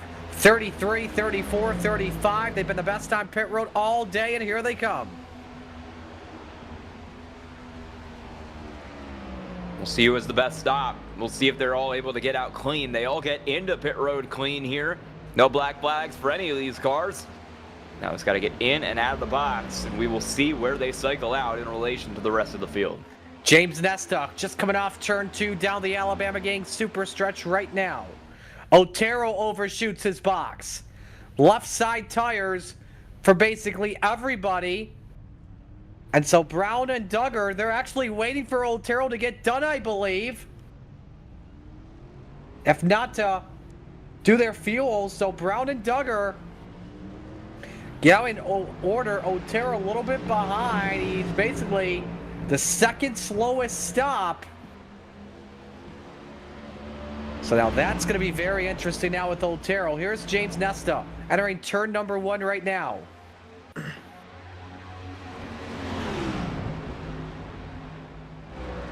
We'll see where they come out. This is going to be interesting. You've got those cars. You can see them training in the background. It's only Nesta, Best, and Bird. They've lost everybody else along the way. And Bird is a lap down, too. They're going to catch Otero here pretty quickly. Yeah, Otero got swallowed from that bad pit, from overshooting his pit box. There's a lot of cars that have completely lost the draft here, and they're going to need to find some help. Pollard, Switzer, Knopp Snyder, Terry Orr, they're all out of it. They are all 5 or more seconds back from Otero. Have all completely lost the draft. Yeah, there were a lot of drivers on the money stop that just completely overshot their pit box, just about threw it away. Is Otero going to hang on to the draft here? He might lose it. He is rapidly falling back from Daniel Best. It's at 9/10 of a second here. If he catches it, he's going to barely stay in this pack. It looks like he's gaining a little bit of time again. Gus Otero might be able to just barely stay in this pack. You got to think of, though, at the same time, Nesta's catching the draft of Alan Duggar, 8/10 separating them. And so Duggar propelling Best and the 14 of Stephen Bird as well, which could mess up Otero at the same time. I think he's there. I think he's getting close enough to where he's going to be able to move with them no matter what they do. That was a close moment there for Gus Otero, but he will still be in the pack in the 5-car group here that's going to decide this race. 23 to go here at Talladega. Who is going to come out with this one tonight? Basically right now, here we go. James Nesta making the move on the outside. Where does Otero go? He'll hang on the bottom with his teammates. This is the first time they've been double file in stage 3. And the pressure's on now. No pit stop left. It's 22 laps, full board at the end. They've got a 12-second gap between Otero and Knopp Snyder. So if those cars do catch him, it's going to be a long while. They can afford to go side by side, and they can afford to race this out to the end. Hugh Brown still holds it on the bottom right now with huge pushes from Duggar in second. They all should be good to make it the distance unless we get a late race caution that forces a green-white checkered. Then would they be able to go the distance possible? We'll have to see. All guts there from Nesta, Best, and Bird. Just no glory. And Otero, the big winner in all of this, gained all 3 spots back. I'm looking at these lap times for the next pack, the second group. Knopp Snyder, Terry Orr, Joshua Switzer, Nate Pollard. They don't have it. They are slower than these top 4 cars. They're not organized, and they're just not where they need to be. This line of 6 is pulling away up front, and it's going to I would say, barring a miracle for those cars at the back, be these 6 that decide the race. Yeah, they'll need something to happen amongst the front 6 in order for them to get back into this race. I'm just looking at where everybody else is on the racetrack that's not amongst the 2 packs. There's only 2 packs right now. 4. Nobody else anywhere. So those 4 back there, they need an issue with the top 5. Or Stephen Bird. But look at this now. Nesta losing some ground to Otero. I wonder here if the 29 may be testing something, testing the laid-back method, which we will likely see on the final lap, but it's working here. We'll see if he can pull it off. It's not going to work enough to get him up to the lead, and I think the issue with this right now is those 2 cars behind him. Daniel Best back there especially is just not close enough to give him really the push he would need to actually get anything out of that. So if he gets more of a push, I can see that strategy working here late, but right now the 5 is hanging way back, and he's going to make some awkward contact there with Stephen Bird. That could have been a problem. 20 laps to go. And this is anyone's race.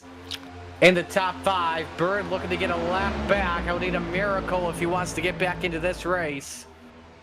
And again, the high side just trying, but just can't catch up to Hugh Brown for the race lead. It was, again, looking to, it's rare to say this at a drafting track, Hugh Brown looking to sweep the stages plus the race. Yeah, that would be really impressive if Hugh Brown is ultimately able to get it done tonight.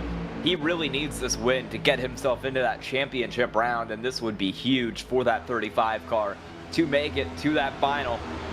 And the Hugh Brown UPS machine is going to be about 15-16 minutes left of racing here, 18 to go at Talladega, and he's got one of the best drivers in the series, second in wins this year.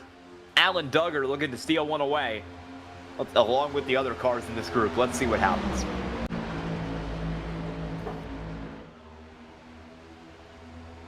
Just under 20 laps of racing to go.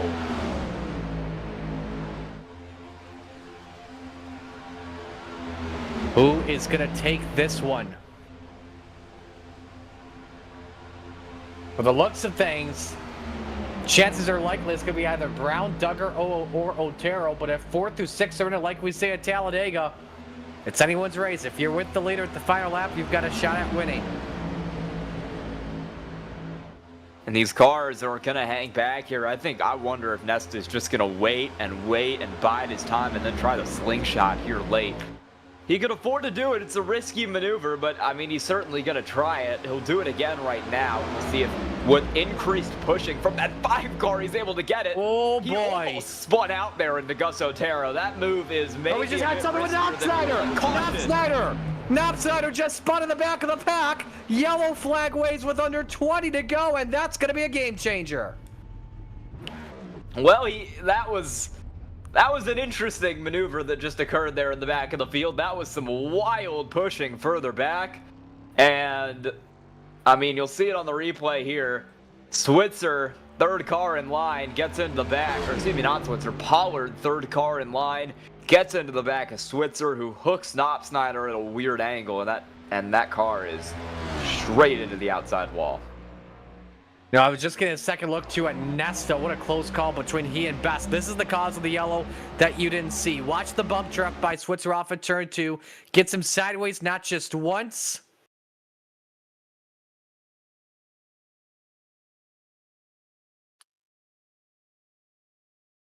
but twice. Right there, the hook of the quarter panel. Yes, Pollard.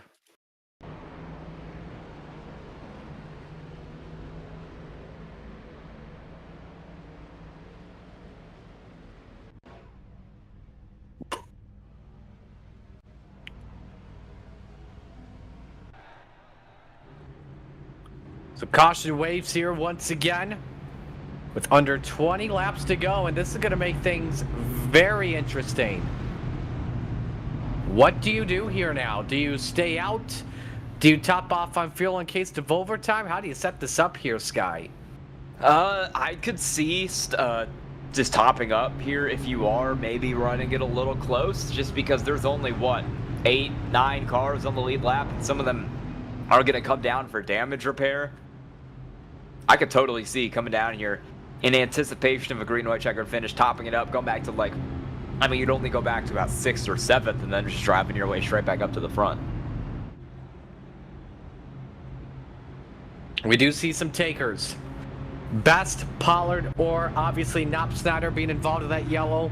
We'll see if he can repair the damage enough to stay in this race. We've seen a bunch of spins from drivers that took damage and were able to stay with that lead pack before pit stops.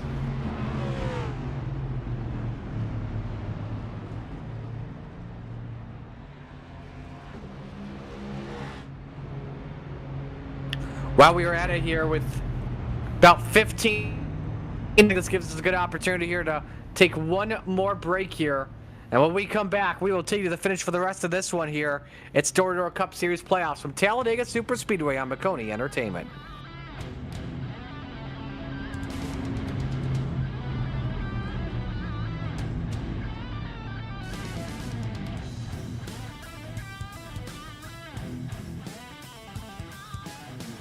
When you want to be the best, you can't settle for the rest. For anything on iRacing, there's just one name you need, Maconi. With the launch of Maconi Entertainment and Maconi Competizone alongside Maconi Setup Shop, we now provide the best of the best in setups, paint schemes, coaching, broadcasting, and event organization. With cars across all 4 license classes, we have what you need to hit the track with confidence. Grab a subscription and save money while going fast at MaconiSetupShop.com/subscriptions. And remember, at Maconi Setup Shop, there are setups, but your victories.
Racing isn't easy, but experiencing it is.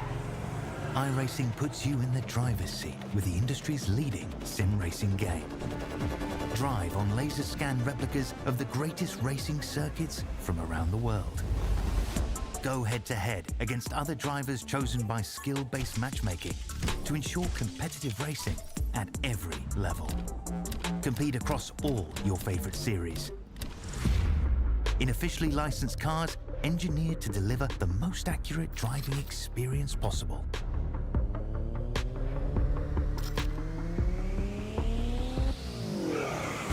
Join a race or host your own with players from across the globe. Race against the computer or in a league with friends. Feel the thrill behind the wheel. Visit iRacing.com.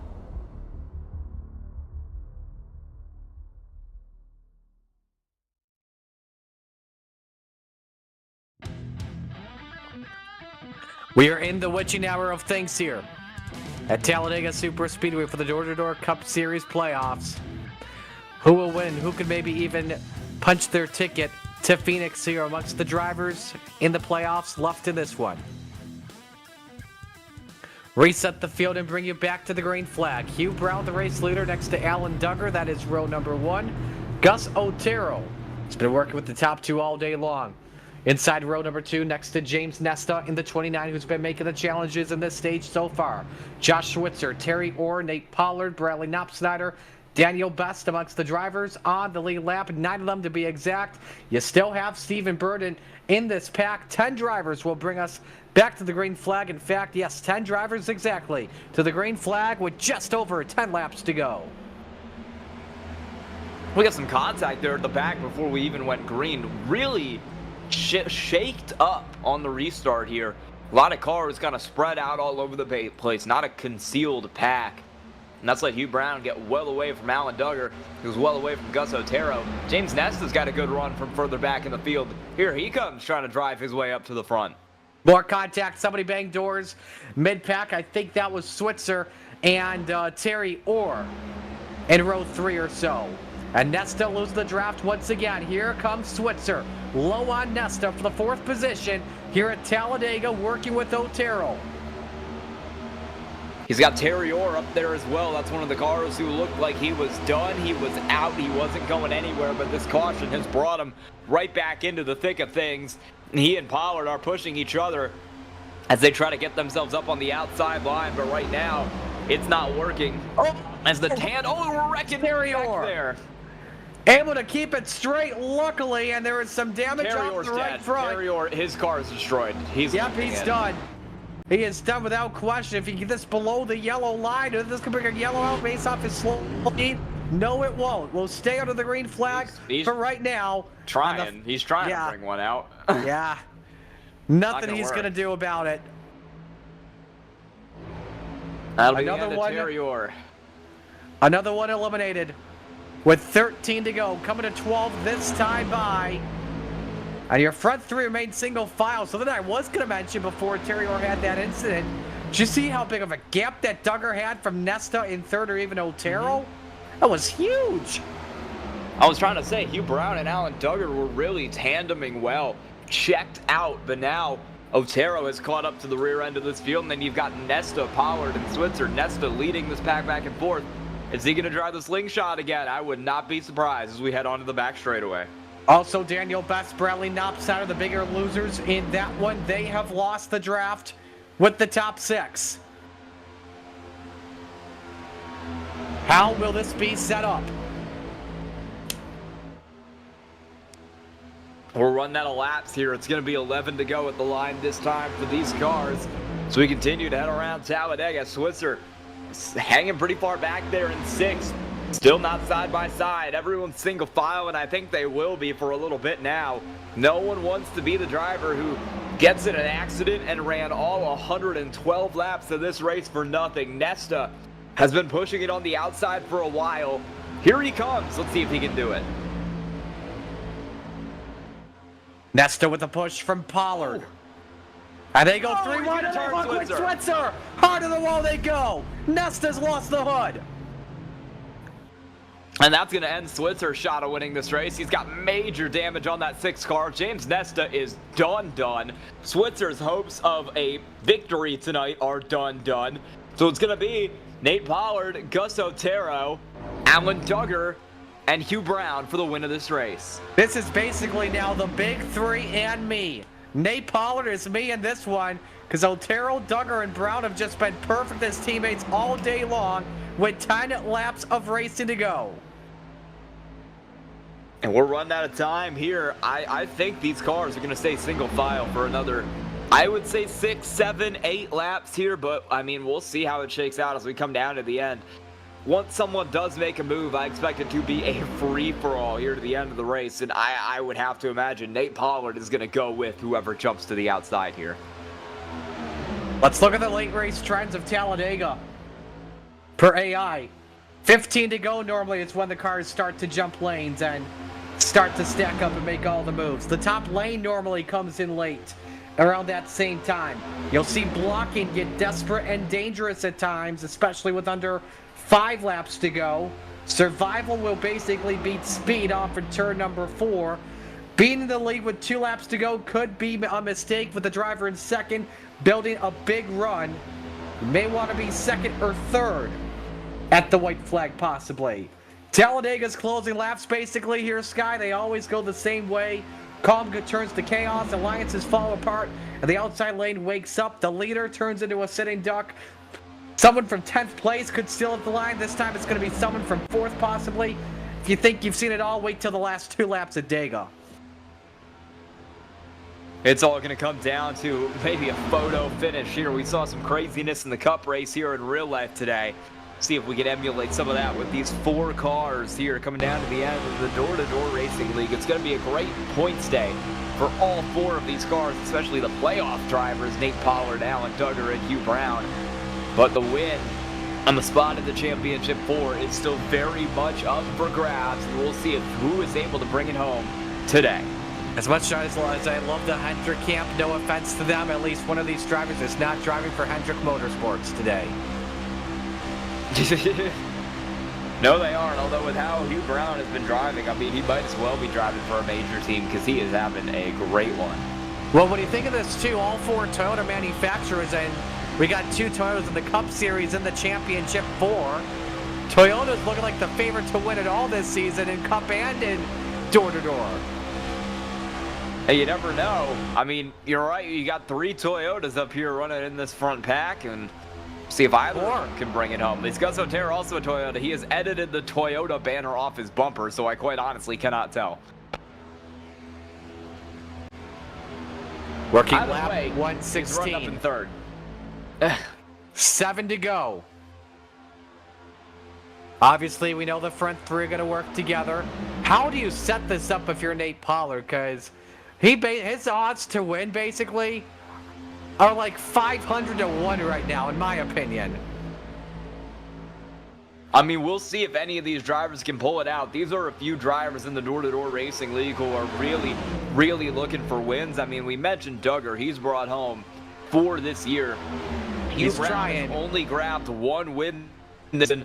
Pollard does not have a win on this season. Otero does not have a win on this season. So 1 win between the 3 drivers up here who are not Alan Duggar. We'll see if any of these guys can get it done. And I'm not trying to defend Pollard one bit. It's just going to be tough working against 3 drivers in front that have been picture perfect when it comes to team coordination in this one. I think how Pollard makes his move to try and gain a spot, probably if someone in 2nd or 3rd, if Duggar or Otero try and make a move off for turn 2. Whoever makes a move, Pollard is going to go with them. That's how I look at things. Oh, he absolutely is. Nate Pollard is going to go for it as soon as he can. He wants the win. As soon as somebody goes to the outside, he's going to jump up. I think if maybe 2 cars jump up to the outside, we might see Pollard stay in line. He wants to do whatever he can to be as close as possible. Caution! Oh my! Switzer has spun on the Alabama Gang super stretch. That Oh was my! He got straight up turned there. He just got straight up wrecked by Daniel Best. That is an interesting one. Oh, Daniel Best wrecked 2 cars. Oh he wrecked Stephen Bird too, just for good measure, and himself. That was that's a set of, yeah, you'll see it right here. I mean, that's, yeah, I mean, the race control is. You I can't really do that. I have a really good feeling that race control is going to be looking into this. Like, I don't know if I want to. I'd have to get a better view inside the race car. But from the 2 right rear hooks that we have seen on the broadcast right now, you could think that Best was maybe trying to get back into this race. I'm not too sure, but yeah, but obviously you can't be doing race manipulation. Obviously, either that or it's just way too close racing 3 wide for positions like that late in the race, and then that second contact there with Stephen Bird. I'm not too sure what was going on there. Yeah, I mean, that just didn't see coming. That looks rough. I mean, I'm not gonna say he did it, but that is right. Same. Not. I mean, moving a whole lane down with 2 cars inside of you is generally not ideal. That is not what anyone in the top 4 wanted. They were in prime position for a win. And now I believe it's going to come down to a green-white checkered. That it will. So that hopefully these cars who are up here all have enough gas to make it to the end. Otherwise, they would be in trouble.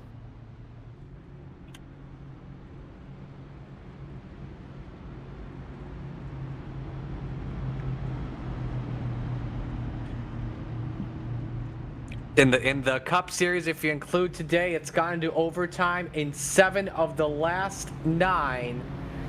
Normally because of a yellow inside the final 5 laps or so. That one coming with around 5 to go or so.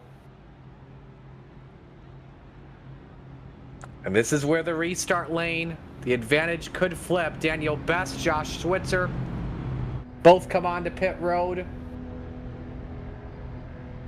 And something we got to keep in mind here too.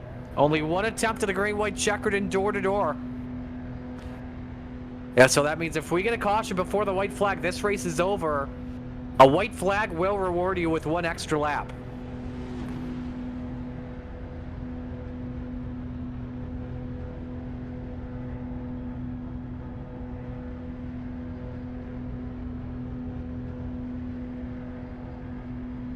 And a reminder here while we wait for overtime, do not forget next week, Door-to-Door Cup Series, Martinsville Speedway for our penultimate running. Don't want to miss out on it, 8 p.m. right here on your home for the Door-to-Door Cup Series, Maconi Entertainment. So we come down to the end of this race. I think you want to be in the position Hugh Brown is in. You want to be the leader, because if we get that really early caution that ends the race effectively, Hugh Brown is going to be in the best position, because if we get a crash going straight into turn 1, he's out front, he wins immediately. So this is going to be, it's going to be close, but I think Hugh Brown is ultimately the car you want to be right now. First is the position to be in.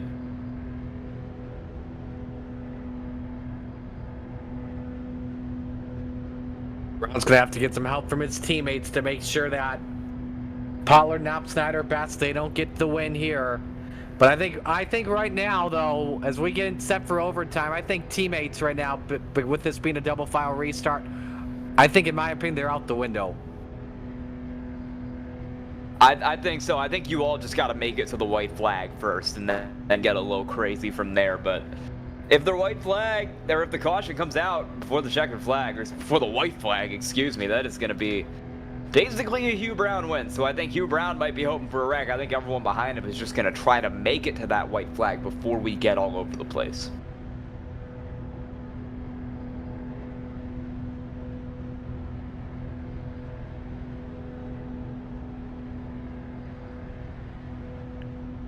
Lights should go out this time. Preparing for the restart.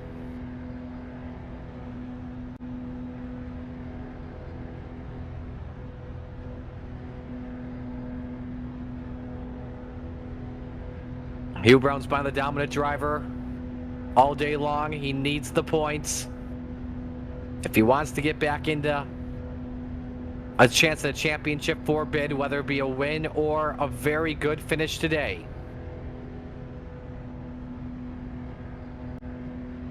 This is going to be a lot more than that. Finish. Absolutely. We've only got 5 cars up here going for it. Stephen Bird's a lap down. He's still in 7th. Joshua Switzer is only now coming out of the pit, so he might be able to rejoin this group and make it 6. But right now, we are at most 6 cars here going all out for the win of this race. Yeah, should mention Daniel Best. Actually, going to be a lap down here when we take the restart. So he's actually, in fact, lost a position to Stephen Bird. So we'll be battling Bird for 7th at the end. But yeah, 6 cars at most have a shot at winning this one.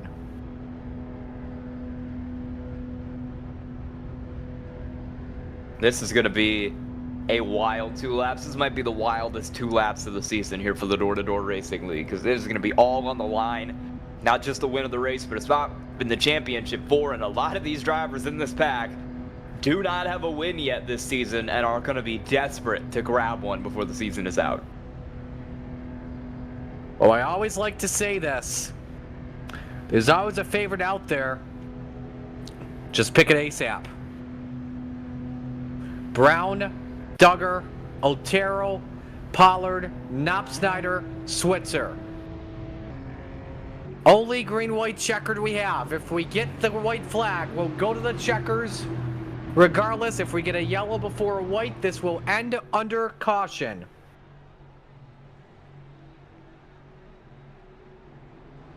Back to green. Let's see who gets it off the jump here. So we head back to that green flag. It's a great jump for Hugh Brown with Alan Duggar sitting P2.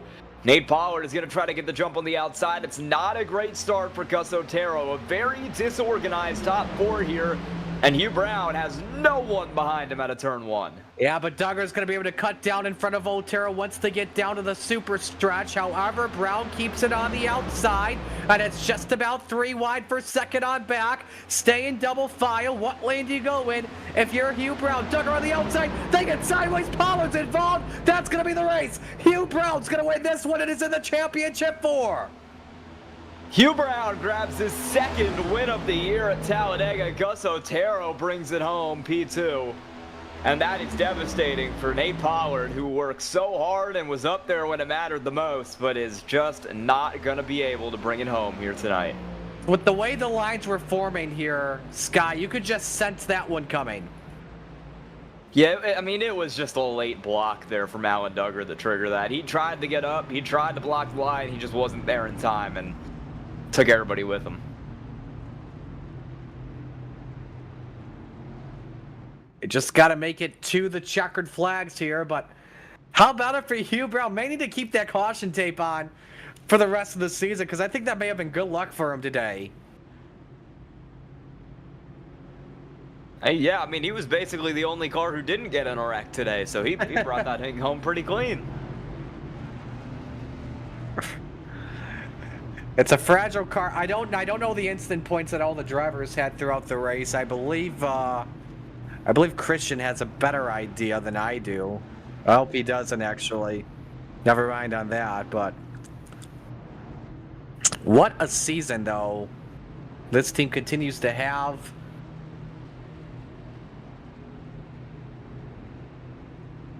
And Hugh Brown will take a spot in the championship 4. Will be win number 2 of the season for the UPS 35. Won at Nashville Superspeedway earlier in the year, so it's been a while since Hugh Brown has gotten to take it home to victory lane, and I think he will be very happy with this one. He's had some good finishes, 3rd at New Hampshire, 3rd at Kansas, but he's finally back on the top step of the podium, and at the perfect time as well. Coming through the tri-oval, it'll be a nice 1-2 finish for Brown and Otero. Josh Switzer will definitely take that point stay as well at the same time, despite him not being a playoff driver. But across the line, 2nd win of the season, Hugh Brown survives this one at Talladega. Let the party begin for him. Oh no! No! He broke it! He broke it! Oh no! I hope he put down, because I ship with the UPS all the time for my business. I hope he put a cost of coverage. I hope he I hope he's not just trying to pass inspection.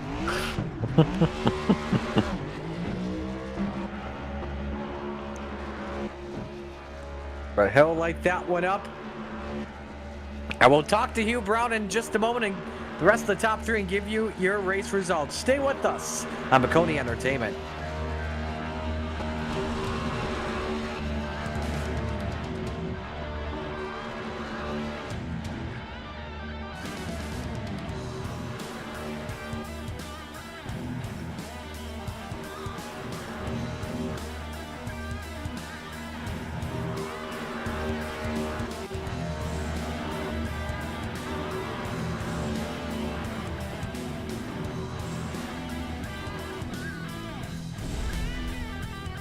When you want to be the best, you can't settle for the rest. For anything on iRacing, there's just one name you need: Maconi. With the launch of Maconi Entertainment and Maconi Competizone alongside Maconi Setup Shop, we now provide the best of the best in setups, paint schemes, coaching, broadcasting, and event organization. With cars across all 4 license classes, we have what you need to hit the track with confidence. Grab a subscription and save money while going fast at MaconiSetupShop.com/subscriptions. And remember, at Maconi Setup Shop, there are setups, but your victories.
Racing isn't easy, but experiencing it is. iRacing puts you in the driver's seat with the industry's leading sim racing game. Drive on laser scan replicas of the greatest racing circuits from around the world. Go head-to-head against other drivers chosen by skill-based matchmaking to ensure competitive racing at every level. Compete across all your favorite series. In officially licensed cars, engineered to deliver the most accurate driving experience possible.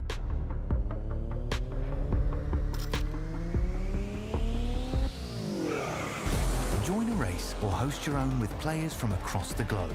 Race against the computer or in a league with friends. Feel the thrill behind the wheel. Visit iRacing.com.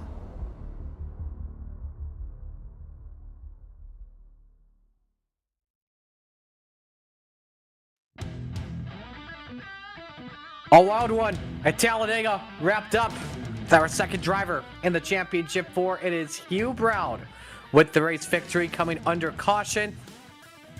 Take a look at the race results. Gus Otero second, Josh Switzer third, Bradley Knopsnyder fourth, Alan Duggar fifth, Nate Pollard sixth, Stephen Burden seventh, Daniel Best eighth, James Nesta ninth, Terry Orr 10th. 6 drivers finishing on the lead lap. Sky? Matthew Reeves brought it home 11th in the 00. William Lark 12th. Thomas Hegland 13th. Danny Carpenter 14th. And Colt Huff did not take the green flag tonight. Marty, you want to tell us how our points are looking after tonight? Yeah, we'll pull those up here in just a couple moments. Now, these points are unofficial. The official points, if you follow the door-to-door Discord, they'll be up on there. Here you see them right now at the moment. Baxter and Powell locked in with wins. Alan Duggar third in the points. And then you've got Daniel Best. And you see the cut line. Looks a lot different than it did last week. 12-point buffer between Best and Lark. Headed into Phoenix. They got Nate Pollard, who is 20 points below the cut line. Stephen Bird, 26. Danny Carpenter is almost 30 points below. So it will be very interesting. Actually, in fact, nope, my math is wrong. 20 points below the cut line. Nope, I am sorry. It is just over 30 below. So, but with that being said, I think it's time to talk to some important people here. And with that, we'll start with tonight's, let's see if we have him in here. Yep, we do. Start things off here with Hugh Brown in the number 35. Hugh, that was a big win you needed considering how many points you were below the cut line coming into tonight. Hugh Brown, you copy? We're in the game. I think that's a yes. Hello. I don't know. All right. So safe to say that after coming into today 20 points below the cut line, that was a race you really needed, and you're in the championship 4. Yeah, it's great. Great pushes from my teammates. I had a great push from Switzer towards the end. I'd say 3/4 of the way when I was stuck in the back, and got me back up to the front and gave me the good track position. And Alan Duggar and Gus Otero giving me good pushes. And luckily I was just the one that got lined out in the lead because we were working together and planning our pit stops, and it was just a team effort today. Let me follow up on that. How was the coordination as a whole? Because, I mean, you look at pit stops, everything was drawn to perfection. This team had, like, the best pit lane times throughout the day. I know Otero had that overshoot that one time near the end. However, though, made up for it. Stayed in that lead draft. Just how was it from your perspective? It's really good, especially throughout the week. I ran a bunch of races with Alan, and he pretty much stays on the yellow line, and I like to dive down to the wall. So we would just call out where we were going and make our braking points and have everything set and checked, and it was working out good. No, Well, we were counting the last one down on 97 or 98, but I believe, pitted 97. So it was Well, getting down to the wire. You are probably happy that going to next week at Martinsville, you don't have to worry about getting wrecked if that does happen, because you're already locked into the championship race. Absolutely. I can go out there and hang it out. Just hold it wide. Who do I give shout outs to? I want to give a shout out to Raylan and Gracie, my kids. Dad loves you, and my wife Stacy. She's an amazing mother and wife, and BSR Motorsports, and that'll be all. Well, congratulations on a strong performance here tonight, and you kept the UPS car clean. You may want to save the tape for next week because we're going to Martinsville. Yeah, after last week, I definitely wrapped some caution tape around, and we got the fragile shipping, but we got it on time to our package delivered to the winning lane. Save it for next week, too, just in case, all right? All right. There you go. There you go. Hugh Brown, the winner here tonight at Talladega Super Speedway. To the runner-up finisher we go. Gus Otero. Gus is with Sky. Gus Otero, P2, how you doing? Hey, how you guys doing? Pretty good. First podium of the season for you. How'd you get it done? Yeah, I mean, just working. You have to be patient in this track. Working teams. Try to outlast everybody because there's always some caution somewhere. Something's going on. Some of the guys are overly aggressive. And as you can see, sometimes they get in trouble, but it's just trying to survive, make it to the end, to give yourself a chance, at it. What was your thought process going into the final restart and then also when they started to wreck right there? Yeah, I saw that Alan was on the outside, and yeah, I don't know what happened. All I just saw in the corner of my eye, like, he was losing control. And I for a second, I thought he was going to hit me. He was going to come back down. I'm like, oh, there I go. But I made it through. And again, it was like, at the end, it was make the best guy win, All right. Anyone you have to thank tonight? Yeah, I think my family, God, just glad to be alive. Chance to come out here and run some laps. This is very therapeutic, I think, for a lot of us come and do this. And Ryco Motorsports, for the setups. So it's been a good season. So very thankful. All right. Congrats on P2 tonight, Gus Otero. All right. Thank you. Have a good night. I'm going to throw it Gus back over to Otero. Marty. You caught up with Joshua Switzer, Marty. Yes, absolutely. Josh, talk about a race of survival, man. I don't know how many accidents you were in tonight, but to come out with a third-place finish, that's got to be one you got to be happy with. Oh, definitely. It's been a night. Seems like there was a few people who didn't want me to finish the race, but our Salem Motorsports number 6 held in there and made it through the wreckage. Definitely a good one for you, without question, for sure. How do you take this and move on forward the rest of the year with Martinsville and Phoenix coming up? I got bumped out of the playoffs, I think 3 races ago. So I'm just trying to hang in there and have a good time at this point. Trying to help out a few other drivers if I can. But at this point, it's pretty much just hang in there. Who do you want to give shout-outs to on the run? Salem Motorsports. Going to give a shout out to Tom Hegland, even though he got taken out at the beginning of the race there. Teammates. And my wife and my kid. And I'll give a shout out to Daniel Best for getting me that third place finish tonight.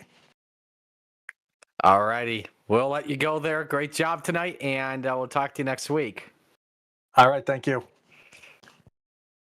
I guess we'll just leave it as interesting words from Josh Switzer here tonight. But anyway, with that being said, that'll wrap us up here tonight at Talladega. Sky, final thoughts as we move over to Martinsville. Yeah, I think it was a pretty interesting one here tonight. A lot of strategy kind of played out all throughout the race. Martinsville, this was a clean race. Martinsville could be the exact opposite. I think that race is going to be chaos from start to finish as drivers try to lock themselves into the championship four. Alrighty. Well, that will do it for us here. And again, if you liked what you saw here tonight on Maconi Entertainment, make sure you hit the subscribe button and turn on those notifications. A lot of good action coming up here next week for four-wheeler Fords tomorrow afternoon at 3:45 p.m. at Road Atlanta. Wednesday night, we've got Aces Up Sim Sports, concluding the 360 Fall Frenzy at my home track, the Weed Sports Speedway in Central New York. We also got Full-Length Cup Challenge in Palmetto the next Sunday, like I mentioned, Martinsville at 8 p.m. That'll do it for us here. On behalf of everyone here at the Door to Door Cup Series, all the fine drivers, sponsors, and admins, my broadcast partner tonight, Sky Shrek, Christian Hill, and Mission Control, Martin Sakala saying so long. This broadcast has been a presentation of Maconi Entertainment. Congratulations to Hugh Brown as he punches his ticket to Phoenix in the Championship 4 with his win at Talladega.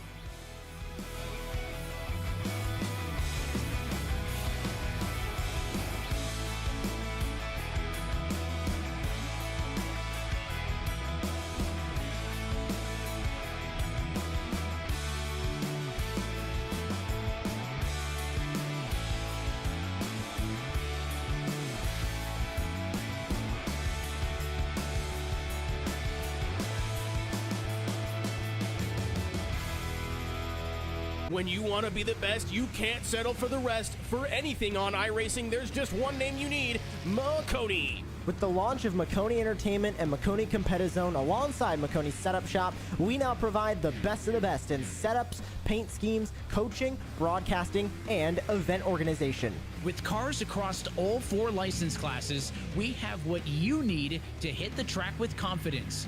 Grab a subscription and save money while going fast at MaconiSetupShop.com/subscriptions. And remember, at Maconi Setup Shop, there are setups, but your victories.